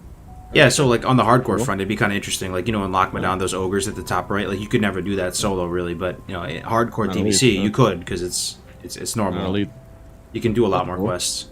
But they didn't change the experience either for it too. Like it still gives you that much experience. Like someone asked, like because they made them non-elites, does it give you less experience? It's like no, it gives you the most. Yeah, it should still give you. They just took the elite away. Yeah. Yeah, that's pretty cool. That's why it'll be interesting with the patch progression, because obviously that was like 2.3. So technically, in 2.3 they made 11 to 60. They reduced the XP you need and increased the XP you get from quests. And then, like you said, Kargoz, obviously the elite zones, like and stuff like that. So it could actually be easier to level ults towards the end of the expansion than the beginning, depending on how it's launched. Yeah. Or 2.3, it was the same experience. It was just normal, yeah. Oh wow, I didn't know that. And I know they shortened it. I didn't know it was 2.3. One thing that's kind of funny. They had Recruit a Friend in TBC because I actually have the mount still. It's a zebra mount. It was the first time they ever did Recruit a Friend. They had Recruit a Friend in TBC. I thought that was Lich King, bro. Wasn't it Wrath? No, was it Wrath? No, I'm pretty sure it was in TBC, man. Because I don't know. Doing it. Someone should look it up, but I'm pretty sure it was TBC because I did Recruit a Friend with my buddy Jose, and we got a zebra mount. But I don't know if they'll have that in.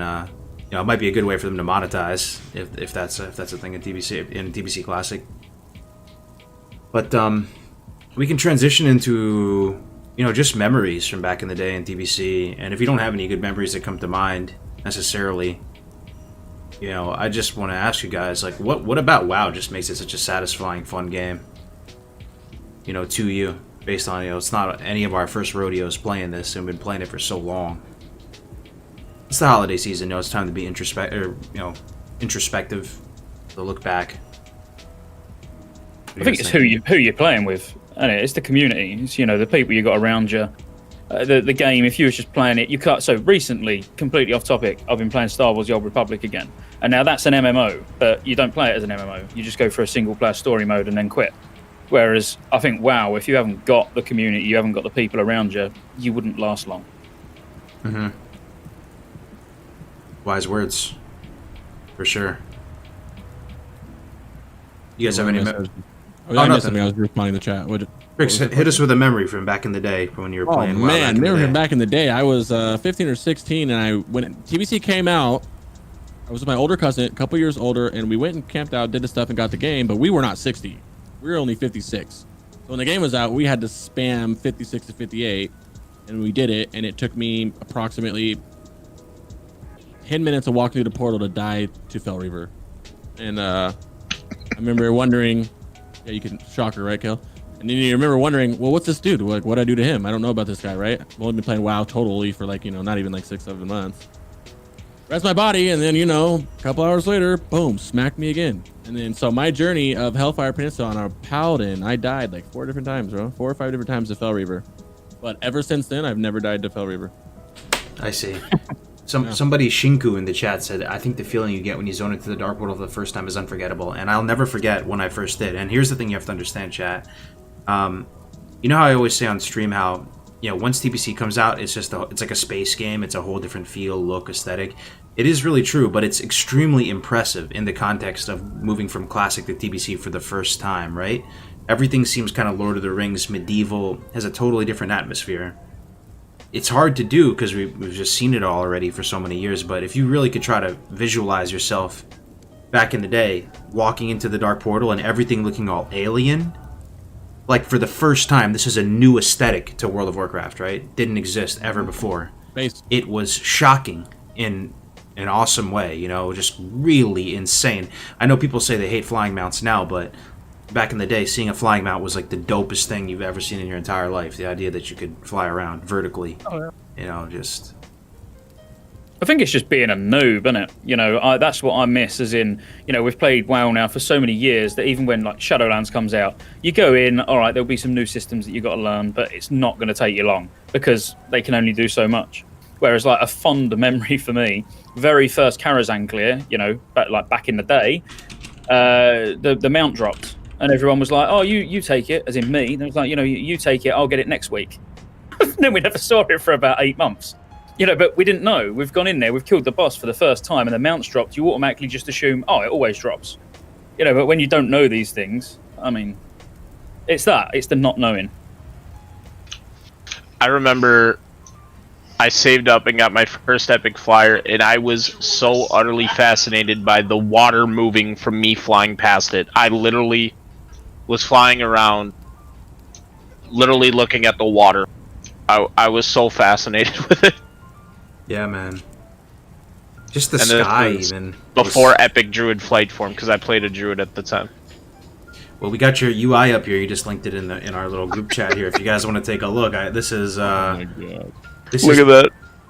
Dr. K, I mean... Yeah. Yeah. Oh, that's pretty chunky that was right me there. and Sunwell. That UI is just horrendous. Hey, at least you made it to Sunwell, though. That's pretty awesome. Yeah, that's really you. Yeah. That is me. Man, yeah. It is well, me. Your UI looks a lot better now, bud. Damn, your Omen is just... Why is your Omen so big? That's a healer. I think it was for AoEing on Felmist, but if not, we were preparing for Brutalis. I don't remember why I had it up, but crazy. What's crazy, guys, is, and this is so ironic, I love it. This picture right here is exactly where we are as a guild right now. Frogging. On Endless. That's funny. Yeah. Yeah, that's awesome. Yeah, I think I was really young in this, and it was so fun. Did you guys play on like the launch week of TBC by chance? Well, Scotty, you said you did, right? You were there right at the... I was there on day one. Yeah. I was, but this is how bad like the server was at the time. So I was the first 70, not just Druid, first 70 on our server. Oh wow! And it took a full 7 real days before the next Dick level. alert. 7 days, real days before the next level 70 thing. So I never had anything to do. What the hell did you do to level so fast, bud? Well, I was on the beta as well. Oh, okay. But it was just how people didn't take it that seriously. You know what I mean? It took as long as it took. Imagine being alone on Elemental Plateau for the first 7 days. Yeah, but I didn't even know, did I? I know, right? But like, Man. imagine if you would have known. Yeah, exactly. I mean, we won't talk about the server first during when was it? Cataclysm, when I got the realm first, 85 rogue, and then got banned. Done 83 to 85 in 16 minutes. Sum it up. Didn't hack or glitch or anything like that. Not at all. Hacker. Just kidding. That's crazy fast. Oh yeah, you're my 11 partner for one server too. Yeah. We started on Karazhan together, didn't we? Yeah. That's I'm crazy, just man. excited, man. I'm really excited for this shit, bro. Yeah. Just think about any highlights from back in TBC, like stuff that stuck out that was just legendary back in the day for you. I mean, I'll throw one out there for me, just for getting the shoulders and the weapons, man, for the first time in PvP was so sick, man. I'm in. The arena gear. Yeah, man. It was Ooh. doing it with my roommate at the time too. Just fucking so nice doing twos. First time was with Mage Rogue for me. Just seeing him at the vendor, right, and just seeing him locked behind the rating and getting him for the first time, just amazing. I think a lot of it, like my sort of good memories, they'd sound boring to even explain, you know, but like groups of us running around Sketis, you know, farming rep, you know, when you're all coming together and doing things like that, you know, that was fun. And when Shattered Sun Offensive rep launched, you know, and you had those dailies to go and do, it was all like brand new, you know, a proper like solid daily quest island, you know, and all the stuff that brings. You know, I think for me, it was when those sort of things started happening. Yeah, when these gated reputations started unlocking and you had even more to do. And I don't know why, but in retail nowadays, everything feels so grindy. But even though it probably was grindy in TBC, you know, doing a Guerrilla dailies and all of that, it just never felt like a chore. It wasn't sort of forced on you. You either wanted to do it or you didn't. Yeah. Honestly, the mount grinds are a lot of fun in TBC too, right? Did anybody get the Nether Drake in the chat? That was legendary, No. man. Getting the Nether Drake, doing the egg dailies and all that. Man. Fuck no. You never did that? The ashes. Anybody ever get ashes? I never got ashes. No.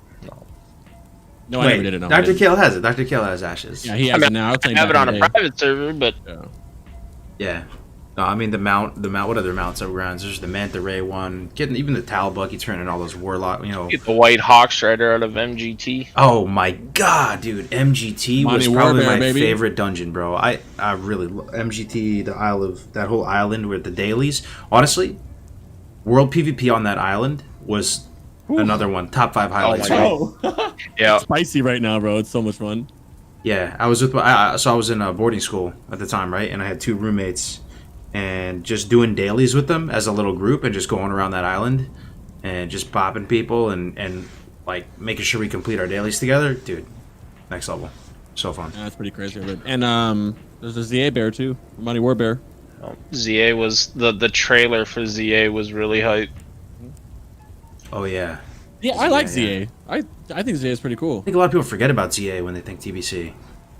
It's like a catch up. It's like a ZG, but better, way better in my opinion than Yeah. ZG is. Oh, that word Oh, is so nice. Short, timed, fun. It's like a little It's timed event you got that's going the for best. it. The best part is it's short. It's with a good group. It's like a 1 hour. You get badges. It's in between Black Temple and Sunwell, so it gives you a little something to do. Good gear, good gear. So the gear is really good in there. Like that you really use it all. I would say as a warlock, there's a few pieces I get that are Abyss into Sunwell. Yeah, there's a couple pieces. And then as it's really good for people that are like either playing catch up, coming back, or maybe just gearing up and all. The gear in there is really nice. I see. Good gear, good mounts, buddy. Oh yeah, cool looking awesome, weapons too. too. Oh man, I remember. Oh dude, getting some of the ZA weapons, dual wielding. There's these 2 really huge weapons in ZA that they don't go on your waist. They go on your back. You know, in ZA, I just remember dual wielding those on my hunt. They were so nice, man. Back in the day. Yeah, the 2 swords. Yep. Aquilon and I don't even remember the other one. Just little I things actually like just that. got my haste dagger today from ZA. I'm pretty hyped. Finally. Oh yeah, it's your first time in Sunwell, right, Crix? Is that what you're saying? You just cleared it last first time? night was my first time in Sun. Oh no, I guess we did it last. We PTR tested. Kale's my raid leader GM, so we tested it. But yeah, this is my first time. Everything on this server is my first time since old TBC, and So I never raided an old TBC. you and killed Jade and you killed everything. We're in Sunwell now. No, they only opened the first 3 bosses. Oh, I They see. didn't I launch see. it all at once. Okay. They only did 3 bosses. We don't know why, but they only did 3 bosses. Then they overtuned. It's really overtuned, but it's not like impossibly overtuned. It's the perfect overtune in my opinion. I like it. It's hard, bro. Yeah, it's fun. I personally like buffed content. Me too. It's my favorite thing about these private servers, to be honest, is the buff content. It's So they wanna strength mix them training up. for TBC Classic. Yeah, exactly. Oh man, imagine me trying to figure all this shit out in TBC Classic, bro. I'm so glad I did these servers. As a seasoned raid leader, Dr. Kale, you know, do you have a raid that you just enjoy running? It doesn't even have to be for for the fantasy aspect of it or whatever, but like which raid do you have the most fun? SSC, why? Why SSC? It's very hands-on as a raid leader.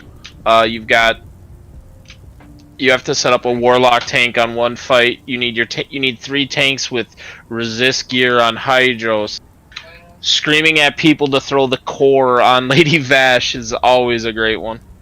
Because I'm on one side of the platform, and if somebody's not communicating with me on the complete opposite, then it's like, alright, let's start looking who's messing up. I'm a prop paladin, so there's multiple fights in there that actually let a prop paladin do what they want. And again, trash is very hands-on. All around, it's fun. Yeah, the loot's good. I like top tier fight, bro. Vash is a top tier mechanic fight in TBC. Yep, Vash was a very, very well put together fight. I see. What about you, Scotty? You have a raid that you just enjoy the most going through it? Yeah, I mean, I would probably say Sunwell, but that's probably because it's freshest, the most fresh in my mind, to be fair. Purely because like I've been playing private servers, but like I've been playing it for content more than anything else. So I'm not like these guys. I've not been farming tier 5, tier 6, and now in Sunwell. I'm tempted to go back to do some of that just to sort of refresh my memory on the fights before we get a TBC Classic. But I mean, my favorite raid will always be Karazhan, as in literally out of every single expansion. I love the atmosphere. I like all the bosses.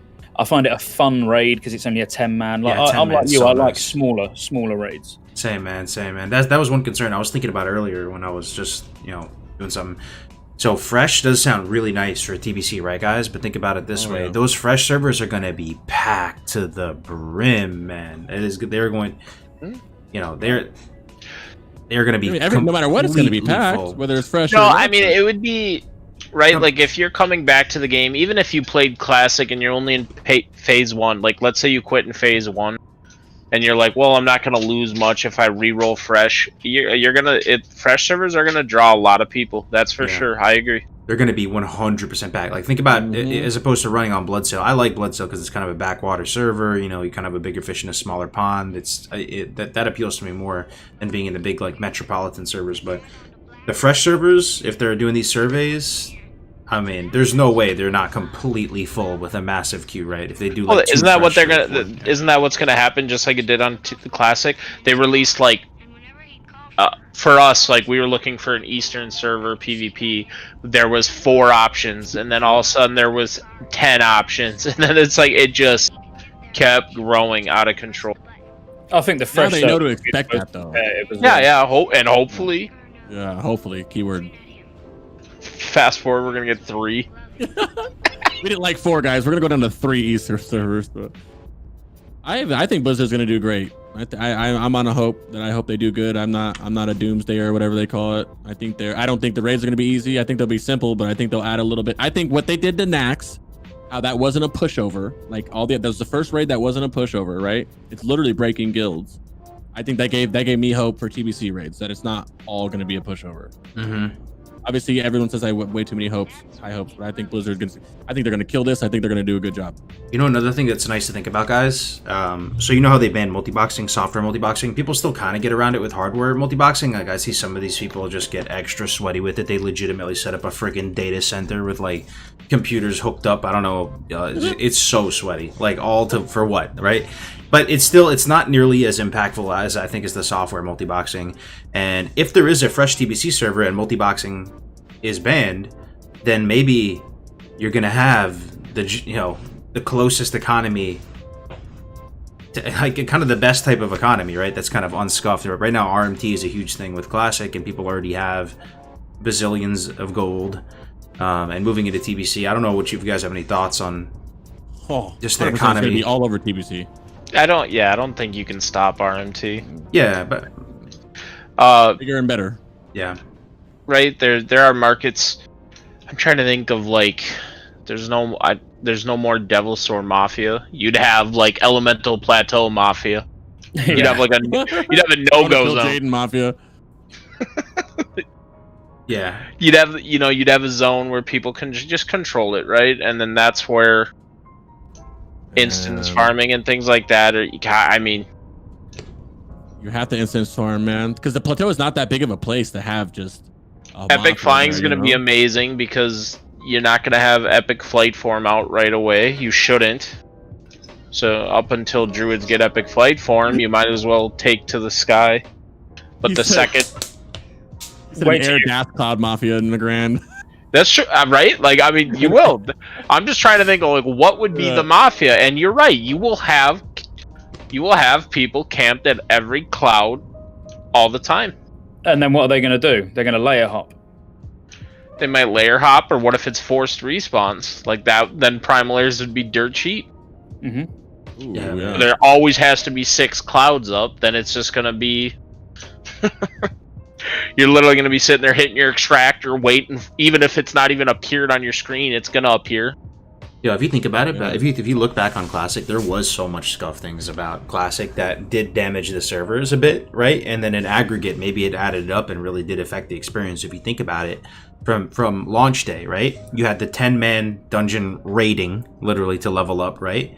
You had the no instance caps for dungeons and stuff, so people could literally just reset the dungeons over and over and over and over and over and over again. There was also that thing where you could layer into different bosses in the dungeon, remember that? And people didn't say anything for a little while, and you could kill the same boss over and over and get like all the drops. There was just crazy botting. There's all this stuff probably added up and really did some damage. In TBC, they could learn from that stuff. There already is instance cap. Multi-boxing is banned now, kind of. So fresh TBC is looking nice, honestly. It's gonna look way nice. You don't even need a fresh TBC. Just a fresh TBC is what I want, but I really just gold cap and I'll shut the fuck up. It's the gold cap. It's the gold that's important for the fresh, in my opinion. Yeah, it's gear, man. I promise you. Oh yeah, gear. That too, obviously. But the gold is really bad though. Yeah, of course, gold it's out of control. Botting, even if you're in general, gear, the amount of botting in classic WoW is just funny. Well, I know of people that are aiming to have their full crafted gear, so full spell strike, full like shadow weave on day 2 of being 70. They've got that many alt tailors. Oh yeah, or gold to be able to buy it. That's what I plan on. If they don't do a gold cap, that's possible. If there is a gold cap, well, depending on how small it's going to be, then I want people to earn that shit, bro. Because I feel that paying on a private server, you see who has the time to. You see who's earned the effort of a raid spot by what that warlock or whatever class is wearing with their tailored stuff, or you mean crafted stuff. But if everybody in the world has gold to buy all their crafted stuff, there's no like. That's what I'm saying, man. I feel like the fresh server is just going to be just more fun, man. I think about all of it. Just what are those servers going to be like? The big servers right now. What are the most popular servers? Fairlina, Herod. Like, what are those servers going to look like come TBC, man? Is it just going to be like what'll be funny? Well, after 2 weeks, what does that server look like? Everything cleared? Like everybody just has everything already? Yeah, well, when you got people buying Gristle for 198k, I saw that. Yeah, that goes to show there's too much gold on the server already, don't it? Yep. Yeah. So I mean, I agree with that. I wouldn't want to play on a server like wait that. till world bosses in TBC. Oh, that's gonna be fun. World I Boss is promise one you of the this. favorite things about I will not. There is not a snowball's chance in hell that I will be at any point near Kazakh when he spawns. Why? You don't think that because of your knowledge that you would stand out, you'd be able to control these things a little bit better? Bro, I think you would be able to. You're gonna have. I promise you, at Kazakh and TBC, I promise there's gonna be 500 level 1 summoned to Kazakh. Oh yeah. Is the reset? It's just gonna heal him to full infinitely. And Doomwalker, the world PvP that's gonna go on at Doomwalker is gonna be hilarious. Dude, Doomwalker, you're gonna have like an Alliance guild going down, and the second Trample starts, you're gonna just see every horde. The cloud is literally just the whole sky is gonna cloud with horde mounts flying in. Well, at the same time, it's going to be different because the world bosses was my favorite thing about Classic. That was my favorite time zone. And we were doing world bosses. We were killing world bosses. And we had a collaboration, whatever you call it? A coalition where, with the Alliance and the Horde, where we were all getting world bosses and sharing it. So that's the same thing that's going to happen in TBC the same way. Kazakh, though, you were right. That's going to be fucking rough. Kazakh is funny because one person on 2 different characters can stop any raid. You taunt Kazakh at the raid, he cleaves a raid. You bring 2 characters that can taunt, and it's over. That you can't be stopped. It's gonna be so funny. I literally will go to Kazakh just to watch the shit show. That's literally what I'll be doing.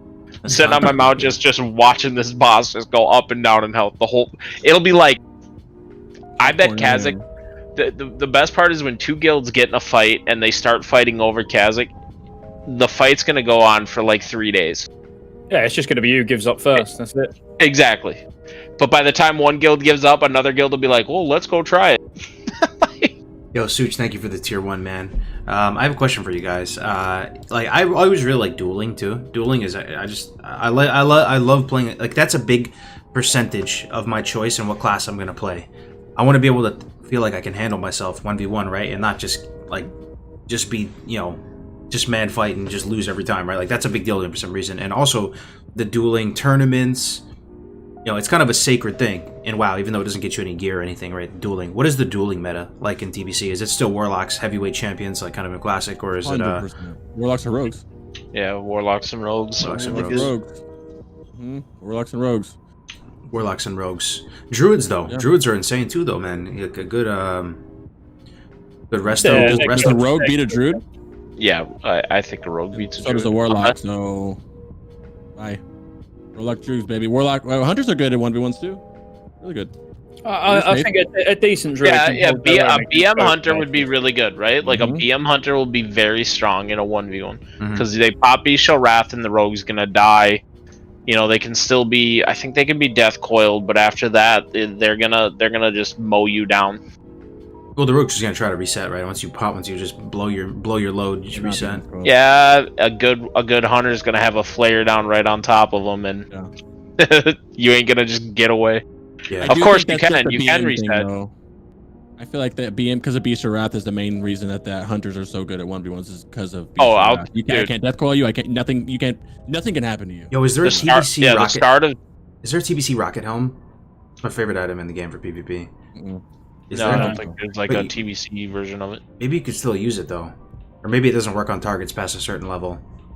I think it's past 60. It doesn't work if I remember. Yeah, I see. Engineering stuff is 60. Okay, but there is engineering. There is some engineering like gadgets and stuff that you could use, but it's not to the extreme degree that is engineering is in classic with duels and stuff. How that's like you need engineering to even beat anybody in a duel. It feels like in classic. Like you don't need engineering. You having engineering and me not having engineering, you're not going to win. It's not like you're going to win every time. I think it's Rogues getting Cloak of Shadows. That's what makes them so powerful in duels. More than anything. Cloak and Shadow Step. Shadow Step is what makes them really bad. That is nasty because that's even if you finally get some room from a rogue, however you do it, hamstring, fucking Curse of Exhaustion, whatever, you just Shadow Step to me and then you're back on my ass. It's the most annoying thing ever. Gotcha. So seems like not too much changes then. I mean, I think rogues probably get better though. I mean, with shadows and they have just some extra tools, right? They have cheat death and some shit. I feel like rogues are already insane duelers, but in TBC with full coolies, they're kind of that was my experience because I did roll a druid on endless and did some arena with Navik, and when he had full cooldowns, I just had no shot, man. They just have too much gas. I was feeling, but I don't know. All right.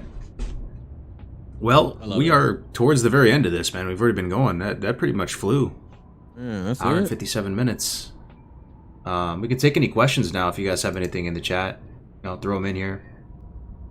We can. What is pick them on directly to Kale and Scotty since we're private server people? But what are you gonna miss about private servers the most compared when TBC Classic comes out? The EU community. I love it. 100%. EU players just bring we are a different breed to them and they are a different breed to us, and I love it. I love running into it. Straight up, dude. Come on, man. Like you've got us, then you've got somebody like Red Bull, right? Like it's my God. It's just completely. I'm gonna miss that. They're funny, every bro. time They're I go so much calmer than us. They're good. You know what I mean? A lot of them are good. And this is the only time that I've met so many people from across the seas, bro, in chat and everything, because we're not going to see them because of all the EU and the NA servers. You know what I mean? I went Look to at a Scotty over here. I went- I yeah. like that personally. It takes me back to like my Star Wars Galaxies days. You know, there was no EU and US servers. It was you all played together. Yeah. But obviously, it makes raid times difficult. But I do enjoy that as well personally. Dude, it's just like I went to like you go to some random hug and you get in Discord and it's just it's a whole different world, man. It's comparatively. Yeah, I agree with you. I'm gonna miss the most is the PvE content difficulty. Yeah, buff Logging. content. The buff content I'm gonna miss. Dual spec would be one. I will always miss dual spec when I play TBC as a paladin. I'll just miss faction balance, as in the faction balance components that the private servers put in. Nope. Oh, someone said this is what I was laughing at. What did he say? Someone said dual spec. That's what they'll miss. Romanda says, I just want to let Scotty know he's the biggest Chad because it's super late over there. Yes, it is. I don't even know what ungodly. Super early. I set my alarm and got up at 3 o'clock in the morning to get on here. Say how much I love you guys, but don't worry, I'm going back to bed after this. Yeah. Well, let me do some shout outs for Scotty J. Also for the Get Carry YouTube. I know Dr. Kale's like the least person to shill. He like just doesn't even care about getting the views and the clicks and all that, but he does have a YouTube channel, believe it or not. It's the Guild YouTube channel, basically. If you have the link, throw it in there. Here's Scotty's channel. He's been going really hard with the TBC stuff, like video every day hard. Like that was me for Classic, kind of like another, a year and a half ago.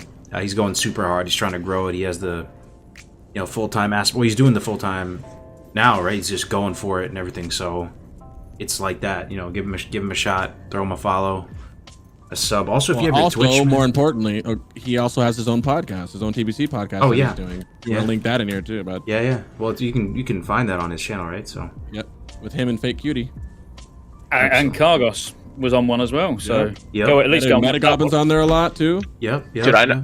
I think. Oh, that's right. I was on it. Yeah, you was on it, Cal. I mean, while we're just talking about each other's content, I mean, on Cal's Get Carried one though, there's a video about how to get through a hole. I mean, that's it. That's the video that's worth watching. To get through a hole. Yeah, it's called Project. It's called Project Hole. It's a Snapchat story. It's from my work. I didn't know you put that on though. Like some high quality. Yeah. It's on YouTube. When it gets to 100,000 views, 99,000 of them will be me.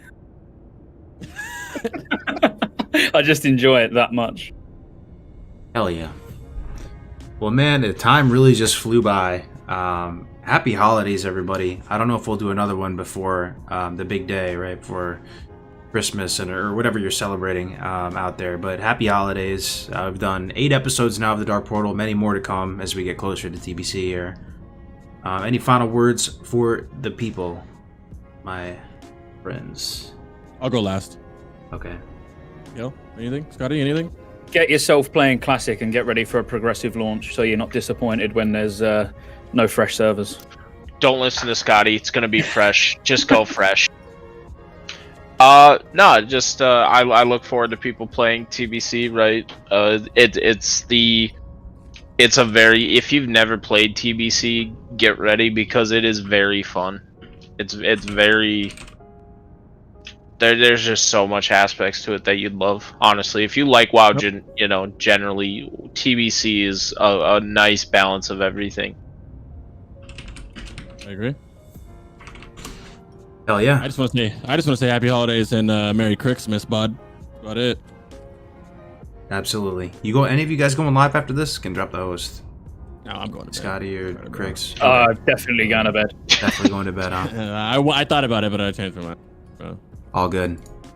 Well, thanks very much for tuning in, everybody. We're gonna send you over to Jamin and say hi to Jamin for me. He's doing some hardcore. See you later, everybody. Happy holidays. Stay safe. Wash your hands. Get through this strange time we live in. Take care, folks. Cheers.